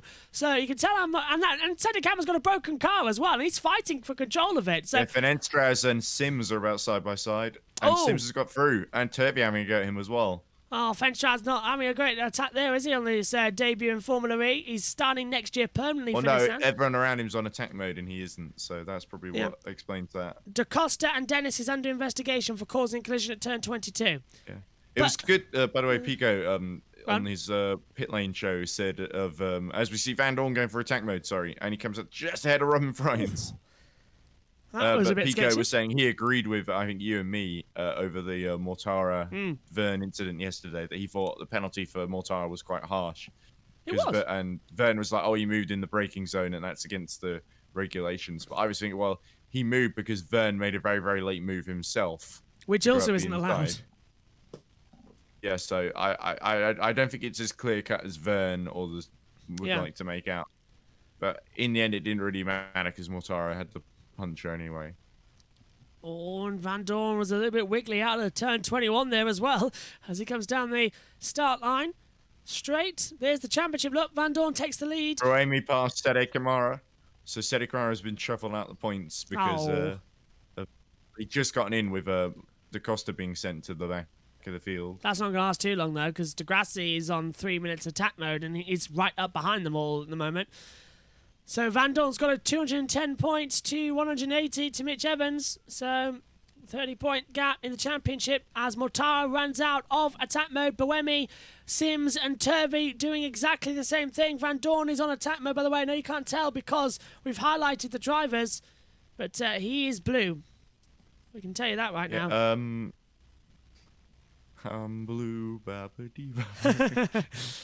Evans and Vern have actually made good progress. Vern is up to 6th from where did he start on the grid?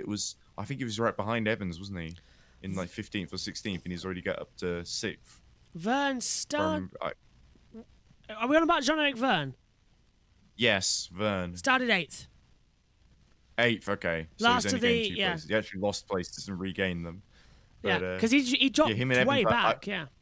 I have been impressed by the progress, though, even though we haven't seen a whole lot of it on the broadcast in terms of overtakes. But now Askew is ahead of Vern, and Vern is in attack mode, so I expect fireworks from John Eric in the near future then. Stop for Vandoorne. Here he is. Yeah, here he is, actually, yeah. He's got Mitch Evans. Cassidy's also another one that's been gaining places, too.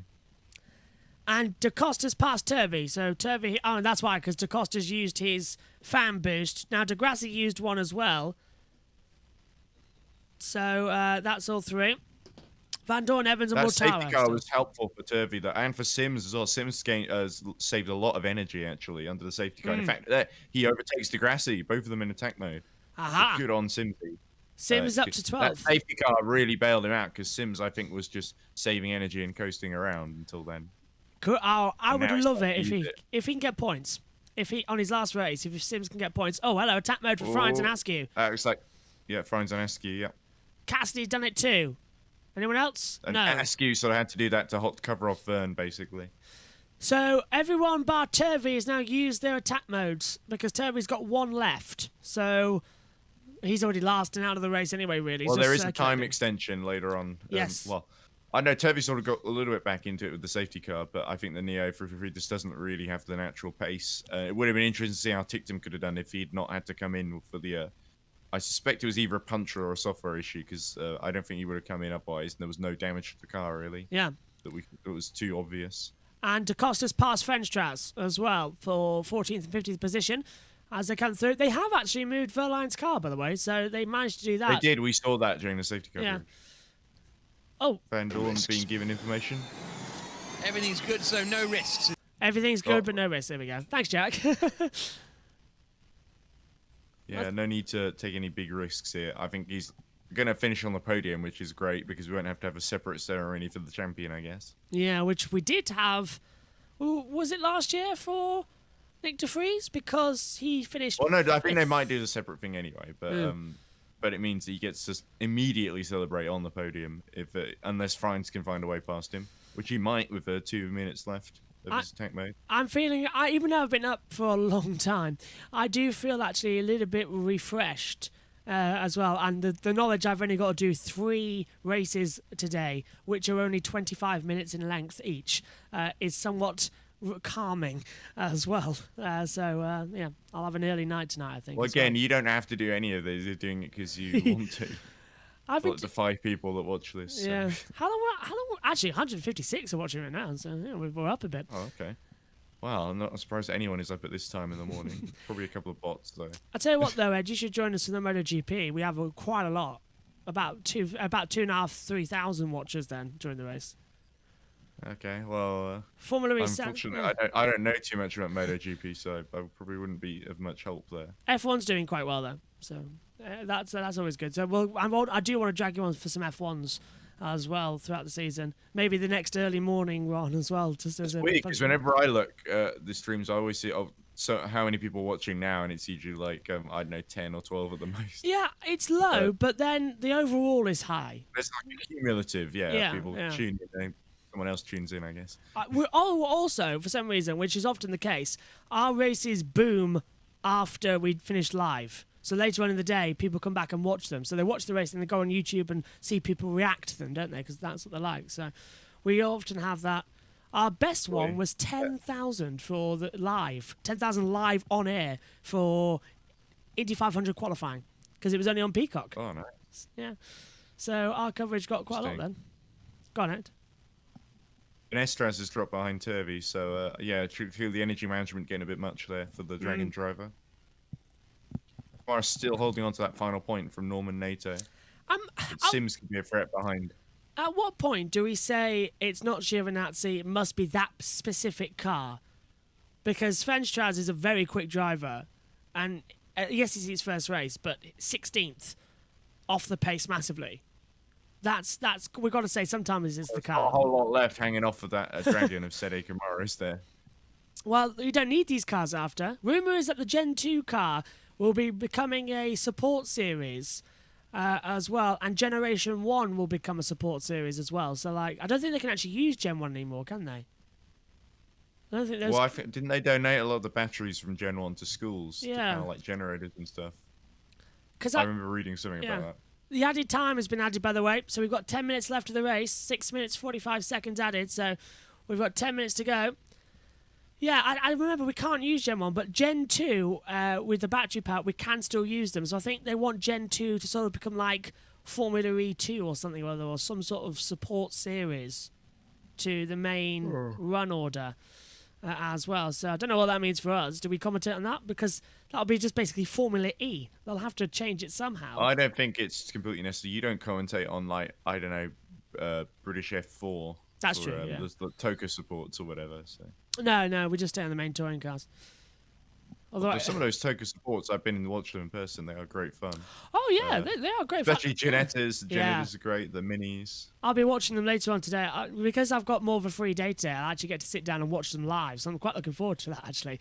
I'll leave the commentary box and I get to watch them. Grey Foxtrot Mega 6, I've just been informed in my ear, was something that... lock up! Big lock up from Da Costa behind Degrassi.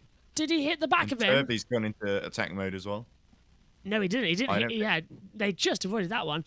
So that radio was coming from Mortara. So I wonder what will open up that radio, because I got told he said that. I think Mortara's thinking he's in trouble for some reason. So we'll keep an eye on why. He's got 25% of He's energy. got like 4% more energy than the guys behind. 3 or 4%. Whoa. Da Costa nearly whacked into the back of Degrassi. We cut away, but that was so close. I think actually he took a little bit of his nose debris clean off. though. Yeah, literally. Did he? Oh, mega close. That is the definition of a cigarette's paper. There's Mortara leading this race. Going to take, fingers crossed, his last win of the year. Look how much traffic, though, there is, because we've blocked off half the motorway. Do you reckon those people in the traffic jam aren't going to be happy that there's a Formula E going on, because they're stuck in a traffic jam? Not always the best look, is it? I don't think it's necessarily Formula E that's in the way, though. Whiskey, India. Over there yesterday as well. Yeah, so Mortara screaming again. Say again, Ed, sorry. I don't think it's necessarily Formula E that's caused those traffic jams, though. Mm. I think maybe that's just what things are like in Seoul. I'd love to go. I'm jealous of Jack Pickering. He's over there right now. Okay, though Yeah, we well, leave some energy I'm not in jealous the of car. the Whiskey, jet lag India. experience. Mike, November. I love Pico, but always we see Sims get past NATO and one place closer to the point, so only Sede Kamara in his way now between that 10th position. And it's at 2 Shame we can't watch seconds. any of that on the broadcast, because I still don't want to miss any potential championship drama, maybe. Well, he's right, but Vandoorne's right behind Dennis, I suppose, yeah. But the clock is about to run out on the TV screen, because they like confusing everybody by making it look like that we've got added time, because our timing screens... Jake Dennis has been given a 5-second time penalty for causing a collision with Da Costa at turn 22. Now, I'm sorry. Again, that's pretty harsh. Yeah, if a driver goes around the outside of you, then turns in on you and doesn't give you any room, what are you supposed to do? Maybe they're arguing that Dennis should have braked earlier, seeing that Da Costa had enough overlap around the outside of him. I don't like that. What I admit is maybe it was a little bit clumsy, the whole incident, but I sort of think Costa was far enough ahead to really. I feel like Dennis said it himself. Like, what am I supposed to do? Because they'll decide he could have gone more on the brakes, but the problem was that there wasn't really anywhere to go. And Nato! Oh, Da Costa on Nato. Oh, and Nato And dropping. Turvey having a go too. Come on, Turvey. Turvey's going to go for it. Come on, Oliver. Yes! Oliver's up the inside and he's taken him. Nato down to 15th position. Big shame, but I think something's wrong with NATO's car. Yeah, though, he's because dropping. He's really struggling. Energy management was a big weakness for Norman. Yeah, he's got 18% to Turvey's 20% there.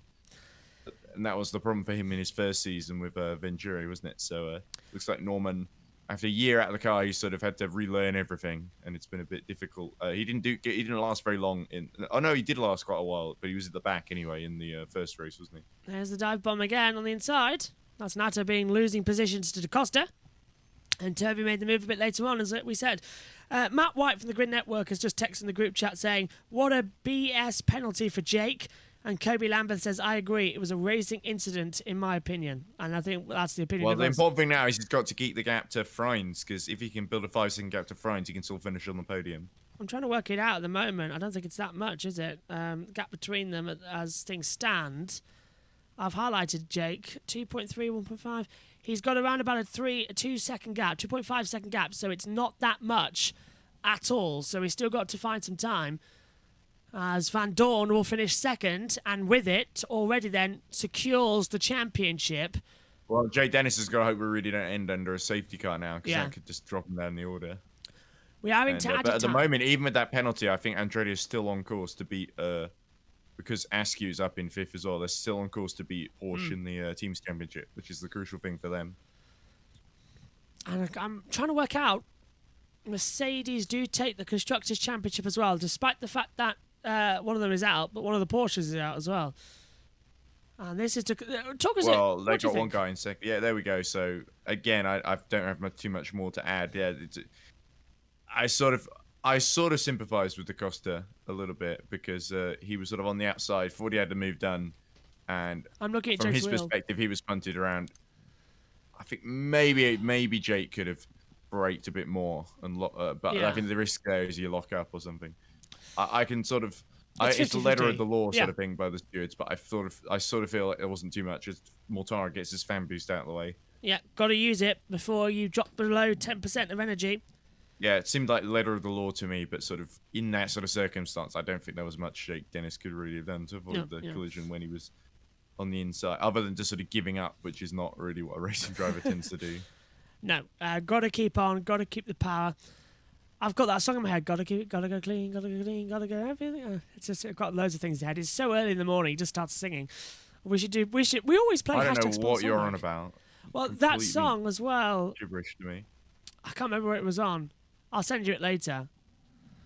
Oh, is that the song that's in the show Russian Doll when she wakes up? That's what's playing Yes. in the party. Yes. That's the one. That's exactly the one. Yeah. I've got that in my head now because I thought this sounds like nonsense, but I recognise it from somewhere. Yeah. Like, what on earth are you on about? That's the anyway. So Vandoorne has sort of backed off now because I think he knows he's got second place and he doesn't think he can catch Tara at this stage. Yeah, he's 1.4 seconds back from Vandoorne. Gap is To Dennis. nearly 3.5 seconds, I think, between Dennis and Frine. So he's building it a bit. I hope Dennis does get second, or at least the podium in third.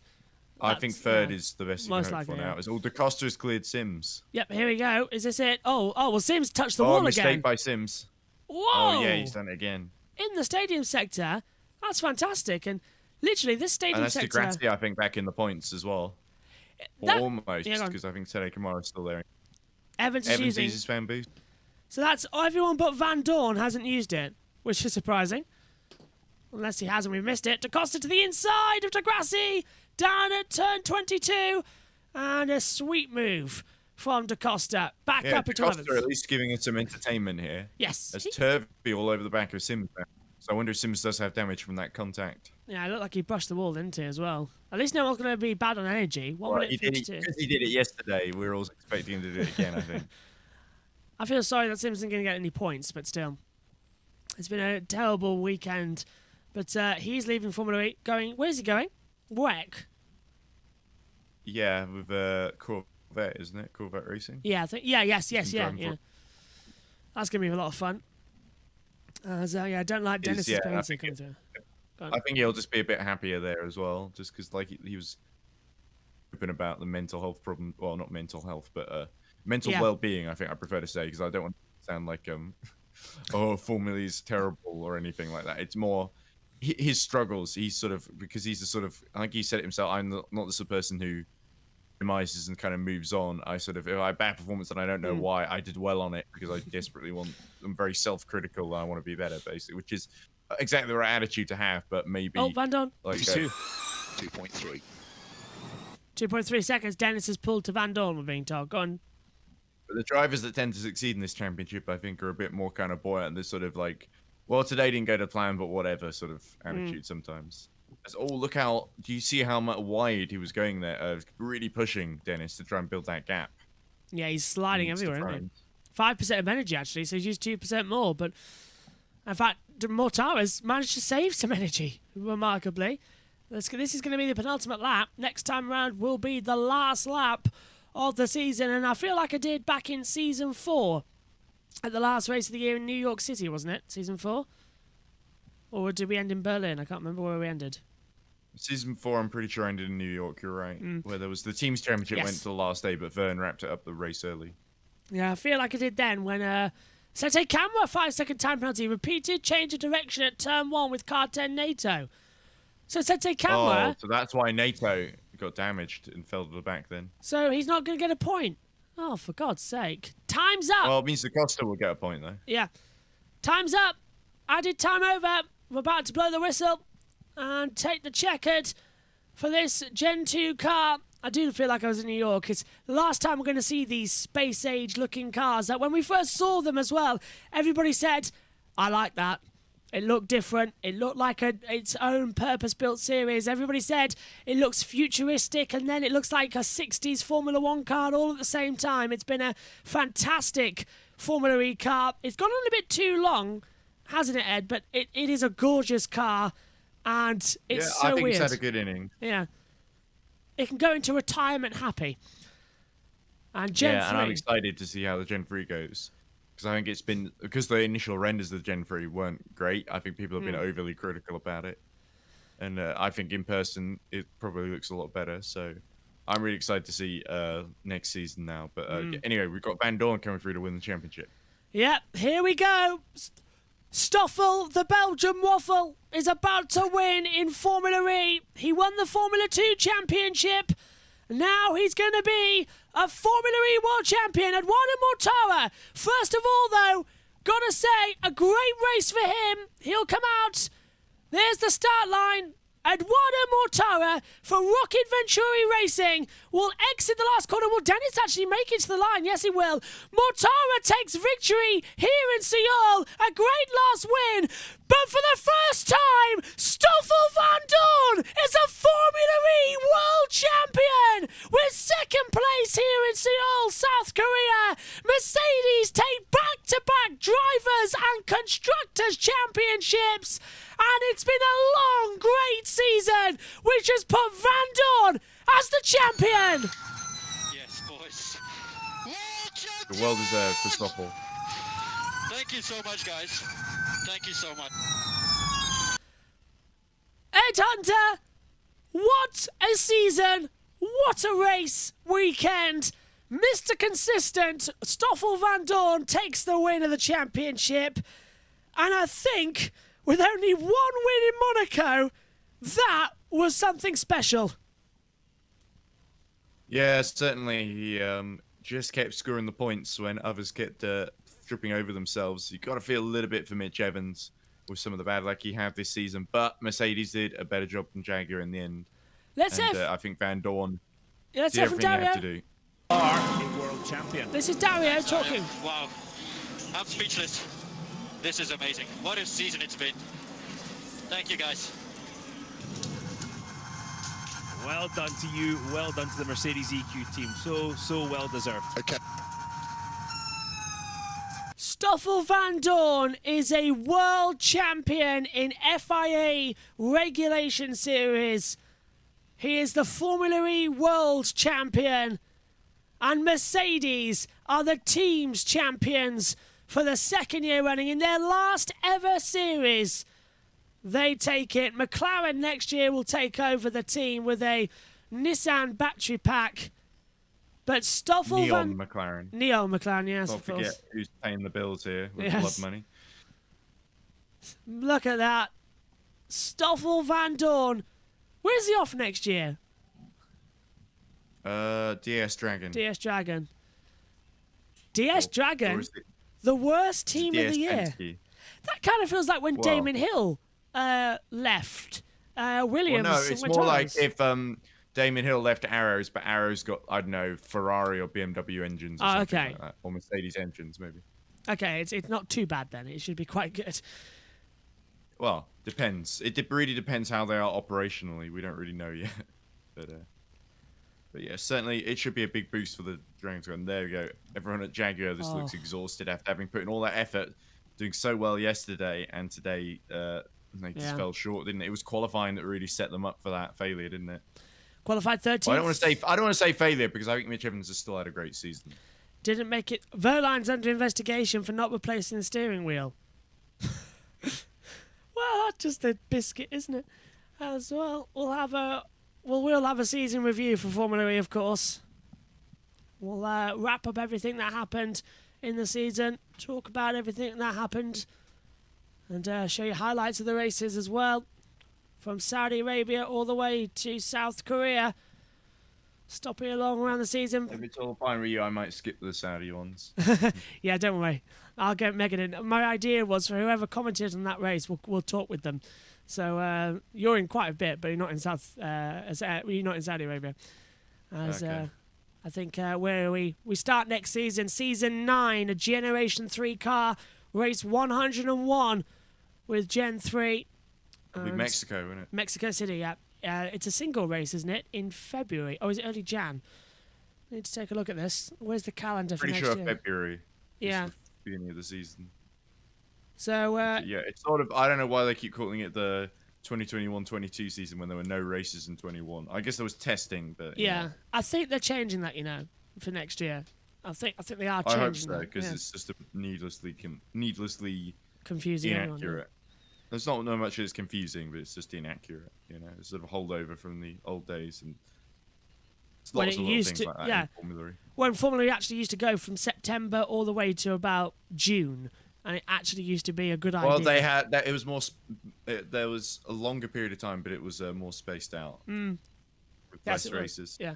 Oh, do you remember Berlin, and then it was like a month. Sorry, Beijing, and then a month later, or something. We were in Putrajaya. It was just too spaced out. Look, they've made a much easier entrance to the wider entrance to the little field track. They've even put a little ramp in, which I don't think was there yesterday. The ramp wasn't there, but Van Oh Dorn's no, missed it. it's still really narrow. It's still Yeah. really narrow entry, but it looks a little wider. They have put the ramp in to make it a bit easier. They could have removed that little bollard thing, and then we could have got in a lot easier. Because no one's there anymore. So Yeah. They don't think these things through, do Feels they? Not well. It's the first time I've been here, but to be fair, Yeah. but yeah, I kind of could have been done a little So better. next year's calendar: Mexico City on the 14th of January, Diriyah on the 27th and 28th of January. The Hyderabad India ePrix will be on the 11th of February. Then 2 races to be confirmed on the 25th of February and the 11th of March. The Sao Paulo ePrix on the 25th of March. The Berlin ePrix on the 22nd of April. Hey, day after my birthday. The Monaco ePrix on the 6th of May. A double header in South Korea on the 20th and 21st of May. A double header in Jakarta, 3rd and 4th of June. 1 race in the 24th of June. And Dawn celebrating. Yeah, there we go. Double header in Rome on the 15th and 16th of July. And then the season ends in London on the 29th and 30th of July next year. So the London ePrix will be the last round of the season. And I know you're trackside, Ed, but hopefully... I think London would be a better finale as well Yes. than say Seoul. And As a track, at least. Hopefully... well, they might. Yeah. Oh, there we go. World champion. There we go. World It champion. looks a bit like polystyrene. Yeah, don't it's in a break it. movie, the first world champion or something. Yeah, It's a don't bit, drop it. cheap, in my opinion. Just looking at it as well, that 29th and 30th of July. Oh, that's just a thing for him to pose next to. Well, I would Yeah. post next to the trophy, not just next to a board that says, "Oh, the word world champion" on it. What's Something the a bit betting, more by the way, prestigious. that the London E-Prix 30th of July will be on the Hungarian F1 weekend again, and it'll clash again? If so, yeah. If so, it they've was got to weird change though it. because I heard some stories and I saw a bit of it in the stands as well. There are people who, before the race started, were watching the Hungarian Grand Prix on the iPad or whatever, and it was so that you pay all this money to get in the grandstand, and you end up just watching F1 on your iPad, and some people just not even watching the Formula E in front of them that they've gone to see. That's is weird. mind-boggling. That is weird. Yeah, when you got to commit to if you want to go to Hungary, I guess it's cheaper than going to Hungary, but still. Still, you go. I don't blame for wanting to catch up, and the fact is that inevitably someone's going to spoil the result for you before you get home or a chance to watch it properly. So, but I still feel you should, if you're going to spend the time and energy to go out to see Formula E, you should watch Formula E. Yeah, I'm completely with you. Yeah, on that. Vandoorne gives himself. He's doing what I think a lot of us will be doing at the moment. It's just covering ourselves in juice. Yeah. Cool ourselves down. It's a bit sticky though, isn't it? Mm. Or no, is that water in that bottle? I think it's a water mixture or something or other. Could be a milkshake for all I know. This is the cool down zone. It Yeah. could be Heineken, maybe. Just Yeah, cover could be. him in alcohol. Yeah. 0.0. And then again, the off season now starts for these He's guys. going to be covered in alcohol soon. Yes, yeah. I'll tell you one thing as well. Everybody, I know some of the drivers, and I hope Pico is going to talk to them as well, because I know some of the drivers are saying, I can't wait to have a big, juicy burger this evening after the race, because they're not needing it. They go on off season. So they all want burgers and fat food and that lot, and just have a proper chill out for a couple of weeks before going over. Stoffel Vandoorne, the 2022 FIA ABB Formula E World Champion, our Season 8 champion as well. I wonder when we'll drop the Season 8, Season 9, Season 10 thing. Season 134 as well. Because it's just, that's there for Nicky Shields. Yeah, I agree. We should just call it the 2022 season. Yeah. Here's our world champion with Nicky. It gives me great pleasure to say you are Season 8 Formula E World Champion. Just describe the emotions. World champions, wow. It's just the best feeling ever. Just look at the season we've had, the consistency. Car has been amazing, and the team has done an amazing job, and I think every single one of us deserves this. So what we've accomplished is something special. It hasn't been easy. There have been some really strong competitors. Mitch Evans right on your tail up until today's race. Yeah, he's pushed me all the way along. Same with Edo. They were there all the time, and it was really about the consistency in the end. They all have more wins than me, but I've got the most podiums, I think. And what was going through your mind during the course of that race? Could you allow yourself to think about actually becoming world champion? It was difficult to focus because the pace at the end was so high. I knew Jake had a 5-second penalty, so I had to kind of stay close enough to him to be able to secure P2. It was an awesome day. A lot of concentration. I'm drained after this year. It's been a lot of effort. The effort I've put in, the team put in, is incredible. Well, you've given us a huge amount of enjoyment to watch your competitive drive over the course of the season. So huge congratulations to Stoffel Vandoorne, our world champion. And quite rightly so. So congratulations. Yeah, quite rightly so. A world champion in this season as well, as he lifts up that trophy. We'll be hearing from the podium lot in a few moments' time. That's not a trophy. That's a cardboard board with the word world champion on it, Josh. That's a good point. But yeah. Do you remember when Stoffel Vandoorne was the man in GP2, as it was then known? Yeah. And everyone was like, "This man's gonna go on to great things." It's a shame that didn't happen in Formula One, and there's a sense that he just joined McLaren at exactly the wrong time, really. And I didn't know what you mean. When it was Fernando Alonso, the atmosphere was horrible in that team. That anyone who wasn't Fernando was basically going to get shafted, almost 100% guaranteed. It was Vandoorne. It was that awful. At least he situation, learned from that experience, and it's great to see because he even had some really bad luck in some of the early Formula E seasons. But he took Mercedes' first win, now they're leaving.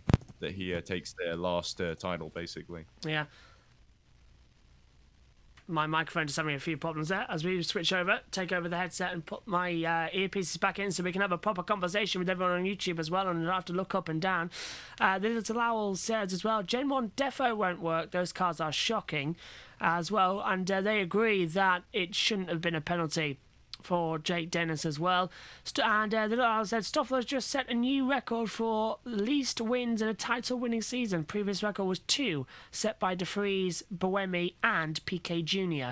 as well. So that would be Buemi season 2, De Vries season 8, season 7. Season 7. Yeah, and Piquet season 1. Yeah. Should we hear from Ian James? Go on, Ed, you first. No, you first. Go on. I don't think Buemi got just 2 wins when he won the championship. In season 2. He won more races. Yeah, he did. He got more poles and wins, yeah. Yeah, because the gap was about 176. Okay, let's listen to Ian James. For him is phenomenal. And then to do it in Mercedes EQ's final year as well, this is a very special moment. But also, let's not forget, last year's champion was Nick De Vries, who also drove a Mercedes EQ car. So just tell me what you have done to build this team, Ian. I had the easy job. Honestly, I really did. It's just about getting the right ingredients together, the right people, and then giving them the right tools, and the rest is taken care of. The team, I couldn't be prouder of them. I mean, they've done a phenomenal job. And again, a huge thank you to Mercedes for starting this adventure, starting this journey. You know, that's been something very, very special. I'm glad we could be part of that illustrious history. Well, you guys have been a fantastic Mercedes, addition to the racing series, brought so much excitement, and I think this just kind of typifies everything that you guys have created within the Formula E community, and it's going to be sad to see you leave, but some people are staying and moving on, which obviously we're not going to go into too much detail, but congratulations, Ian, absolutely awesome. We mentioned earlier on, I asked you if you put extra champagne into the fridge. It's now your opportunity to get back out there and go and celebrate and have a drink. It's going to taste very good indeed. Vernon, thank you very much. Absolutely Take care. Cheers, brilliant. mate. Well. I agree with what you're saying actually as well, because we should really be explaining why aren't they out there. Oh, hang on. Let's hear from Edward Mortar, the actual race winner today, Nicky. Drivers' Championship and second in the Teams Championship. What an achievement. Yeah, I mean, day was extremely positive. I still feel extremely frustrated because we didn't manage actually to score any points in the last 2 race weekends, and it's still in me. I've got so much frustration from that, and but I'm so thankful, you know, for the team for giving me such a strong car. We had a fantastic season, and to finish like this, it's yeah, this is really what I needed and what they needed. And today you had a fantastic race. You know, you took control from the very start, taking first from Antonio Felix Costa, and then you didn't look back. Yeah, I mean, we are normally better racers than we are qualifiers, and I knew that if I could manage to take the lead, we're normally pretty good in managing the races, and from the front it also helped us managing the temperatures, which were extremely hot, as you can see. And yeah, great day. We're all feeling the heat for sure. Congratulations and enjoy the celebrations. Eduardo Mortara, today's race winner. Fantastic. Let's hear from James Barclay in the Jaguar, unless you got something quickly, Ed. Oh, you know, I'm not going to lie, it's an emotional time. You know, we've really fought every single one of these races this year. We've got a great group of people. You know, we've equalled the number of wins this year, Mitch and Edo with 4 wins. So, but honestly, hats off to Mercedes. They've been incredibly consistent all year, and you have to drop the cap every now and then and say they've done a phenomenal job. But so have we. Second in the Drivers' Championship. It would have been great to have fought for the Team's Championship this year, but we have to respect they've done a fantastic job. I just mentioned to Ian James that this racing series is all about consistency. Are there any particular points in the season for you guys where you can go, whoa, that didn't work well for us? Yeah, absolutely. I mean, we've had some real highlights this year. Absolutely. But also we've had some days where Mexico, Berlin, those are critical ones. And also I throw it in New York, you know, if that race had been restarted, we have both drivers on the podium. And actually that could have changed everything. But everyone will have their view of things that could have gone better over the season. You have to be judged over the season. That's what today is about. And we're proud. Mitch, once again, fighting for the Drivers' Championship and down to the last race. We want him to win the World Championship. We're so behind him. And as a team, we have a lot of opportunity in the future. James, it's been an absolute pleasure, and I look forward to seeing you guys next year. Brand new car. Here's the podium then, coming up as well. And we haven't heard from Jake Dennis with Nicky because he's literally run up to the podium already as well. And there is the podium for the last time this season as well, the Lego podium. We've got Jake Dennis third, Stoffel Vandoorne second, and Vandoorne Mortara taking the win. I think it's a happy podium to round out the season, don't you, Ed? Dennis will be 2.5 be about the penalty because at least Andretti still beat Porsche in the teams championship. Sorry, so that's really what's important. Yeah, and Stoffel Vandoorne, the world champion then of season number 8, running up to the podium as well. And taking all the applause as well, talking with the fans that have come in as well, talking with everybody, I think, coming in as well, and really just sort of having the moment he wanted, the moment he deserves. Fans that he's interacting with. Go on, Ed. We've been a bit delayed there. That's more team personnel. Oh, was it team? Sorry, am I slowing down a bit? Little bit, yeah. It's not too bad. As we come back on then, second place. Wow. World champion coming through, Stoffel Vandoorne, and Eduardo Mortara taking his 4th win of the season. And I believe with that, he is the most victorious driver this season. Because Vandoorne had won. I think Mortara's won more races this year. Evans, I think, has also won 4, looking at that board. Rome, doubleheader, then in Jakarta, then here in Seoul. So, yeah, it is actually for Eduardo Mortara and with Eduardo Mortara and Mitch Evans, it is a dual situation where they are both as popular as each other. I'm going to go over to the battle screen quickly so we don't get in trouble. Was tied for most wins with 4 wins. Thanks, Joe. Yeah, I am confirmed then as being correct. Always like looking down at my notes. It's only 9:18. It's 9:19 in the morning. Over in South Korea, it's 5:19 as well, so it's all good. Anyway, for Eduardo Mortara, we will hear the national anthem coming on then at the top. Ed's rejoined us. Can you hear me okay, Ed? Yeah, sounds fine. Sorry about that. I think my fan was just overheating. No worries, all good. What do you make of Edo then coming in? Next year be his championship challenge. He's had 2 real defeats in the championship due to accidents not of his own making. Well, there's a bit of bad qualifying in some of the races earlier that really went against him. And yeah, that was a bit of bad luck, but that's sort of racing, isn't it? I think Ido's done a great job, though. I don't think anyone would dismiss him as a Swiss national anthem about to play. The Swedish national anthem then? Swiss, not Swedish. Swiss. Thank you. Keep doing that. The Swiss national anthem for Switzerland for Eduardo Mortara.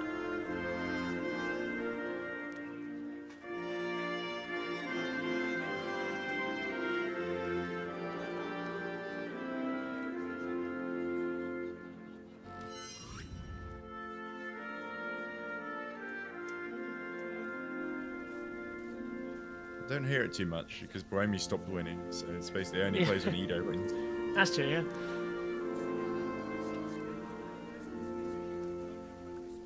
Very peaceful national anthem as well, what I find.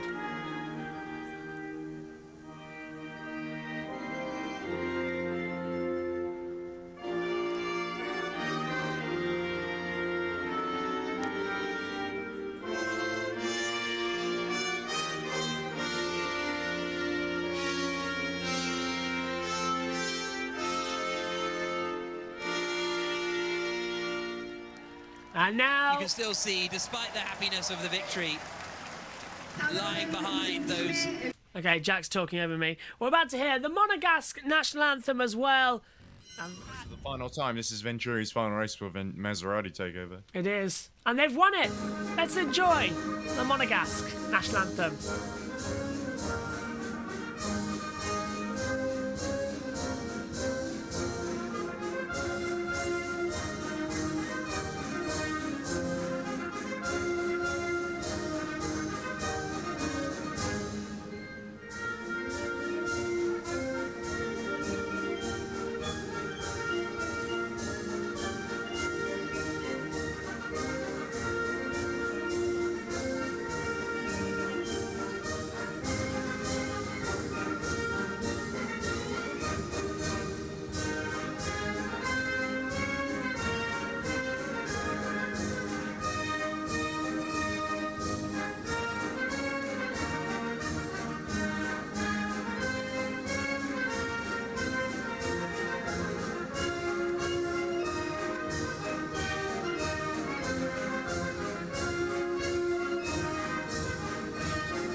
What a season!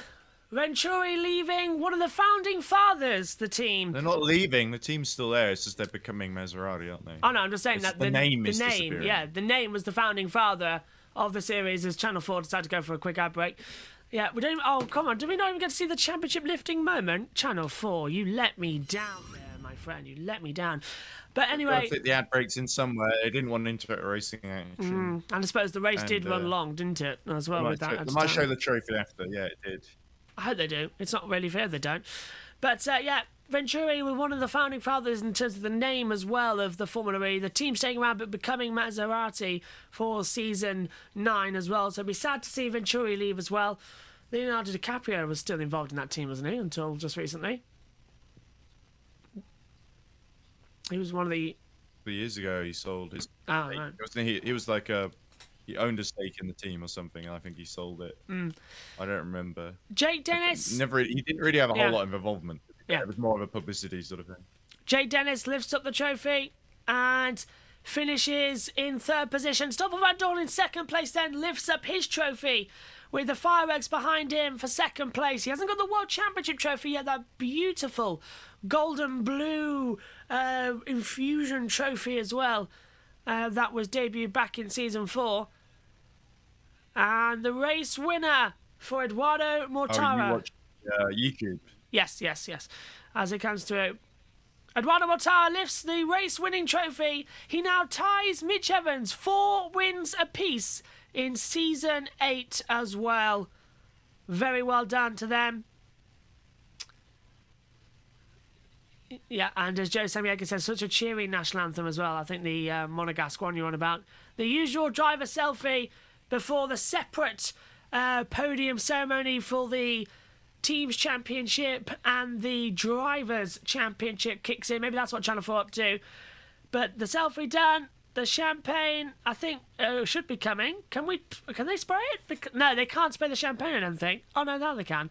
What is going on? The podium seems a mess here at the moment as it comes to it. Eduardo Mortara gets the big trophy and gets the big champagne bottle as well. And jumps off the top step here in South Korea for the last time of Season 8. It's champagne time! Fantastic race for Eduardo Mortara. Fantastic season all the way round as well. Stoffel Vandoorne, a world champion. Eduardo Mortara, a race winner. Jake Dennis in 3rd place, coming back after a 5-second time penalty that he pushed so hard in the ending as well. He got that 5-second gap. It was actually 0.8 of a second he was separated to Robin Friends as well on that board. So not bad at the moment. Ed, yeah, so it was pretty close. Yeah. We haven't seen Vandoorne lift the trophy yet. I don't remember this happening in previous seasons where we have 2 different ceremonies. I only remember one ceremony at one time. And then there'd be yeah, we did. We always had a different sort of thing. And I remember in London they brought out, they did the Prost did the winning ceremony, and then they did the Buemi and Nico Prost doing the drivers' championship ceremony after Seb clinched it, I think. Yep. What was it? So yeah, there's definitely a separate celebration, and it takes a little bit longer as a result. But oh, they are showing the trophies. So Channel 4 are delayed. Oh, great. Because we're now going to see the main trophies. Yeah, okay. We need to get that sorted. Because they've Channel 4 have delayed their coverage a little bit there. You come ads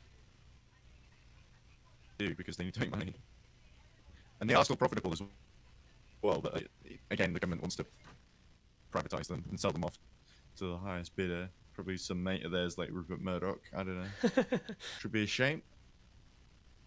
Can just about hear you, by the way. Let's take a look at the end of the... I tell you what, while that might need a little bit. Let's take a look at the end of the official classifications. Eduardo Mortara takes victory. Stoffel Vandoorne is in 2nd position as the world champion this year. Jake Dennis finishes in 3rd. Robin Friends is 4th. Oliver Askew goes into 5th.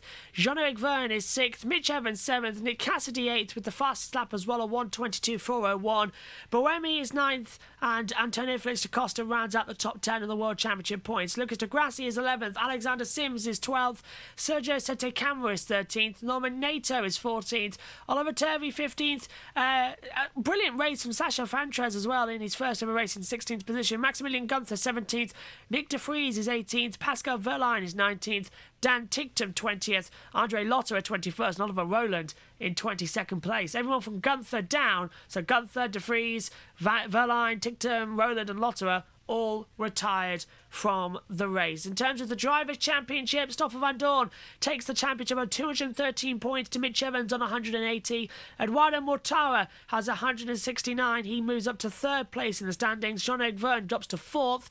Lucas de Grassi remains in fifth. Jake Dennis goes to sixth. Robin Fry in seventh, with Antonio Felix da Costa eighth.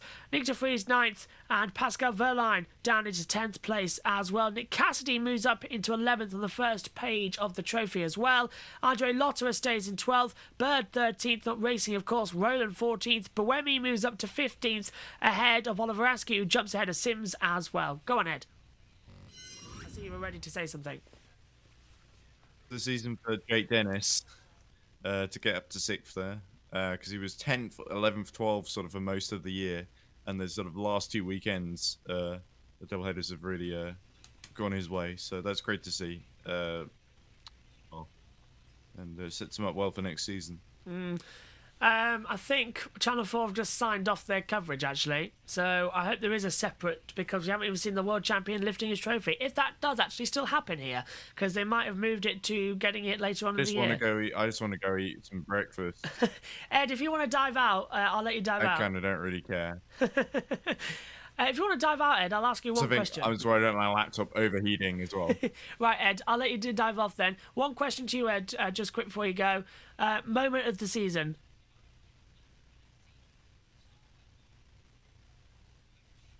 I don't know. Well, I'm trying to think back to different moments that we saw. Being there in London was great. I really enjoyed that. This thing sort of race of the season, I think Jakarta was a great new venue. I really loved the race we had there. The montage Channel 4 playing, and they're showing New York with I think Evans and de Vries spinning like yeah. That was a great moment for me, seeing him get on pole and win, get on pole twice and then win on Saturday was pretty amazing, especially the atmosphere there. Vandoorne's win in Monaco, I think, would definitely have to be up there for me. Yeah. Even though I thought Monaco was not quite as good as the previous season. That was... I think in terms of... which I haven't, was 2 really good races, or Jakarta, I think. Those are the 3 that sort of stand out to me. Funnily enough, all won by Mitch Evans. I certainly would put Vandoorne's performances throughout the season, I think, were some of my favourite moments as well, because I think he had some really strong drives in there. And yeah, it's hard to really look past him for the championship in the end. Ed, as always... No, I'm not making much sense. No, you got it. We got it. Ed, as always... Sounds of commentary yesterday. Yeah, too much commentating yesterday, yeah. Ed, as always, it's been an absolute pleasure to have you in the commentary box this season as well. I look forward to working with you again in Season 9, and we'll get you on some other broadcasts throughout the year as well if you're up for it. Thanks for your coverage this year and your company in the comms box. Go and have some food, and I'll see you in half an hour or so. Christ, I think some people are just waking up now wondering who's won the championship.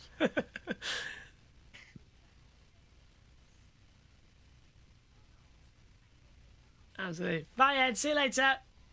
Take care. Ed Atlanta there, walking away from the comms box as well. What's happened here to my my camera as we wait to see what's happening next? Yeah, what has happened to my camera, actually? Looks like it's been muddled about a bit. That's not very nice. As Channel 4 have completely gone off air. And actually, if I open up this in the background, we've just got some ambient sounds, which is... So, Jack? I don't know. Jack Nichols, I don't know. Dennis and Vandoorne. Just being a super fan, taking pictures. Yeah, absolutely. Well, Vernon's work is done now. The sun not starting to set exactly, but just starting to go down a little. 5:30 in the evening here in South Korea.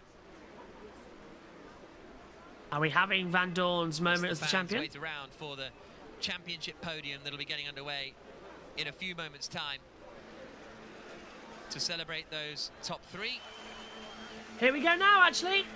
Coming onto the podium, Mercedes are the team's champions as well. And Vandoorne, the drivers. Double win in Rome for Mitch Evans was pretty special, I thought. You? I don't know. I don't know. I really. It's just been a really great year of racing throughout. I've enjoyed pretty much every single race this year. Has been pretty entertaining. Not really known who's gonna win. Maybe Evans getting the win in Jakarta, making the move on Verne in the closing stages. How many times did you and I finish a race and go, that was a proper motor race? Yeah. Ian James presumably has been doused in champagne. I know it's humid here, but come on. Can't be that bad. It does look that way as he comes onto the podium. With, all the team celebrating down there as well. An emotional podium, of course. Mercedes' last ever race in Formula E. Really 2 championships back to back as well. Good job from Ian James to put this team together when they were HWA, when they entered Formula E. Didn't manage to win the title in season 5. Well, no, sorry, HWA, they were a customer team. Season 6, they didn't manage to win the title, but 7 and 8 they did. They've done both. James Harmon, Formula E superfan, who's been at 25 of the 100 races. That's quarter. Impressive. Yeah. Jack Nicholls hasn't been done Jamie that many. Regal, Alberto Longo.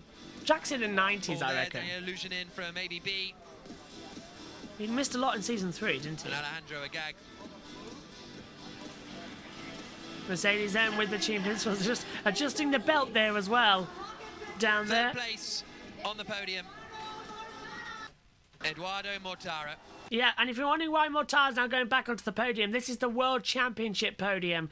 So it's Eduardo Mortara now finishes 3rd in the World Championship. Ergo, he gets a 3rd place trophy as well on the podium.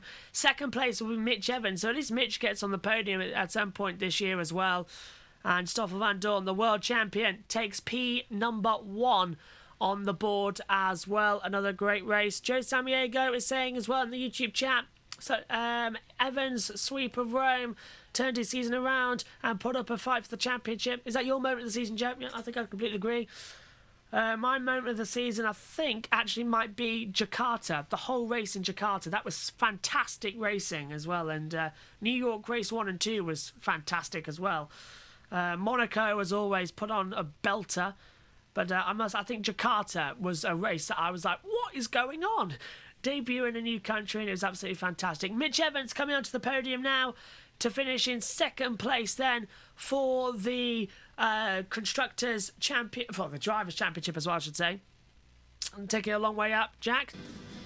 So does that help you sleep a little better or be a little more... Because coming into this weekend, that was the frustration, right? That broke down and whatever. Yeah, I think it might...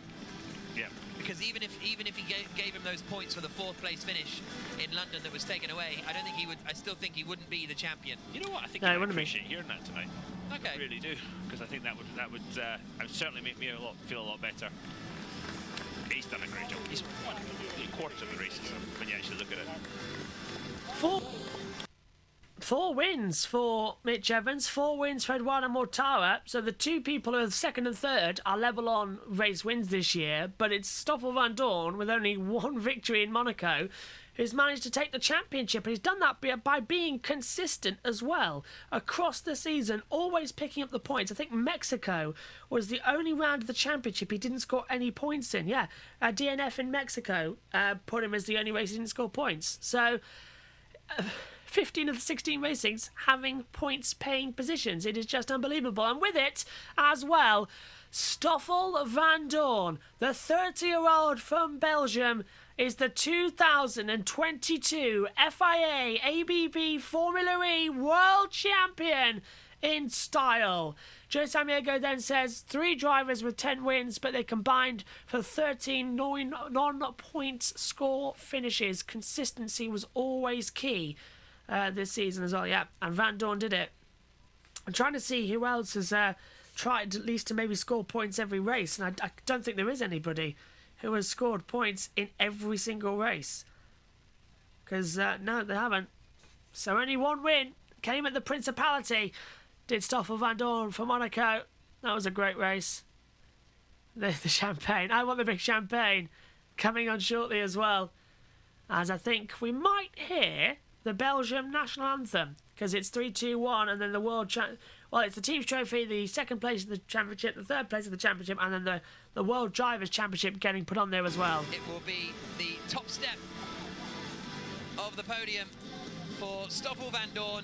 The world champion, of course, this year. Fireworks go off again for Stoffel. He won a championship. It was the GP2 series in 2016. 2015. Oh, 15, last one to do so. A couple of difficult years in Formula 1 with McLaren. But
And now, for the last time,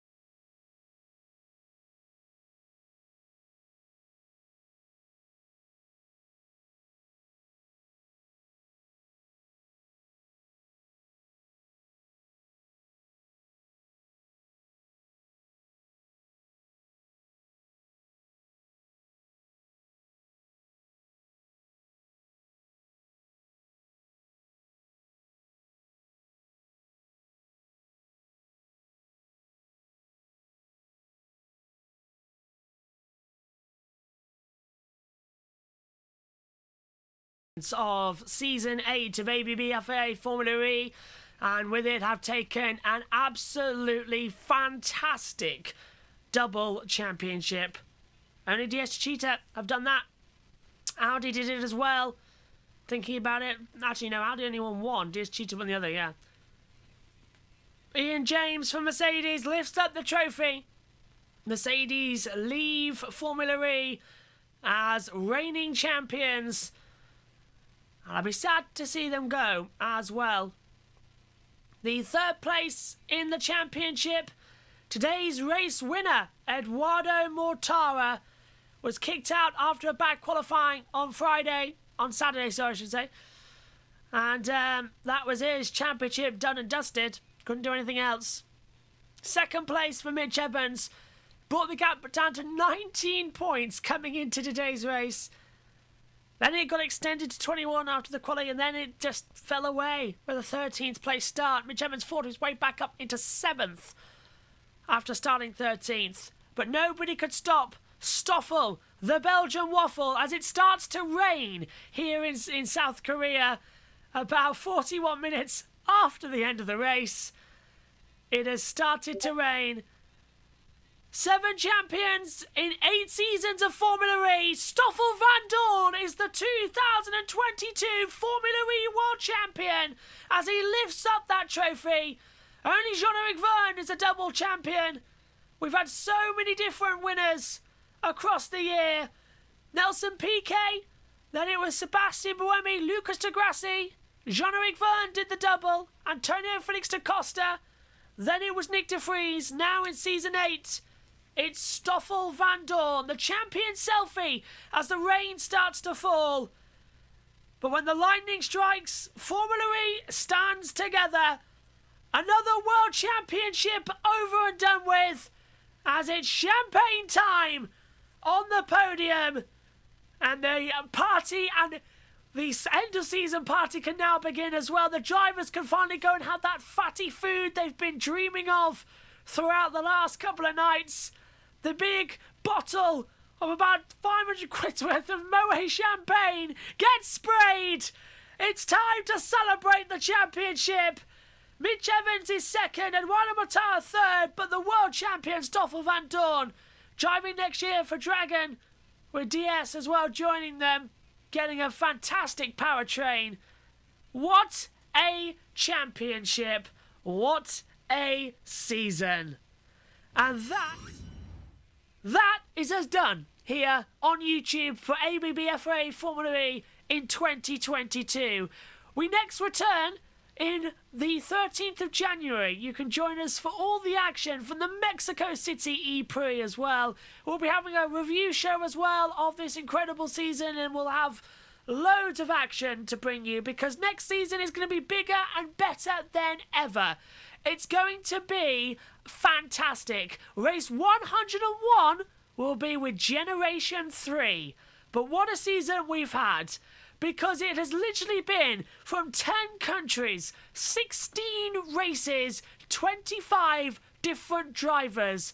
We've had around about 8 different winners, but it's all come down to being consistent. Stoffel Vandoorne is the 2022 ABB-FRA Formula E World Champion. Thank you to each and every one of you for joining us this season for Formula E. We will be back next year for Season 9. But from us all here, thank you very much for your company. Goodbye to you all.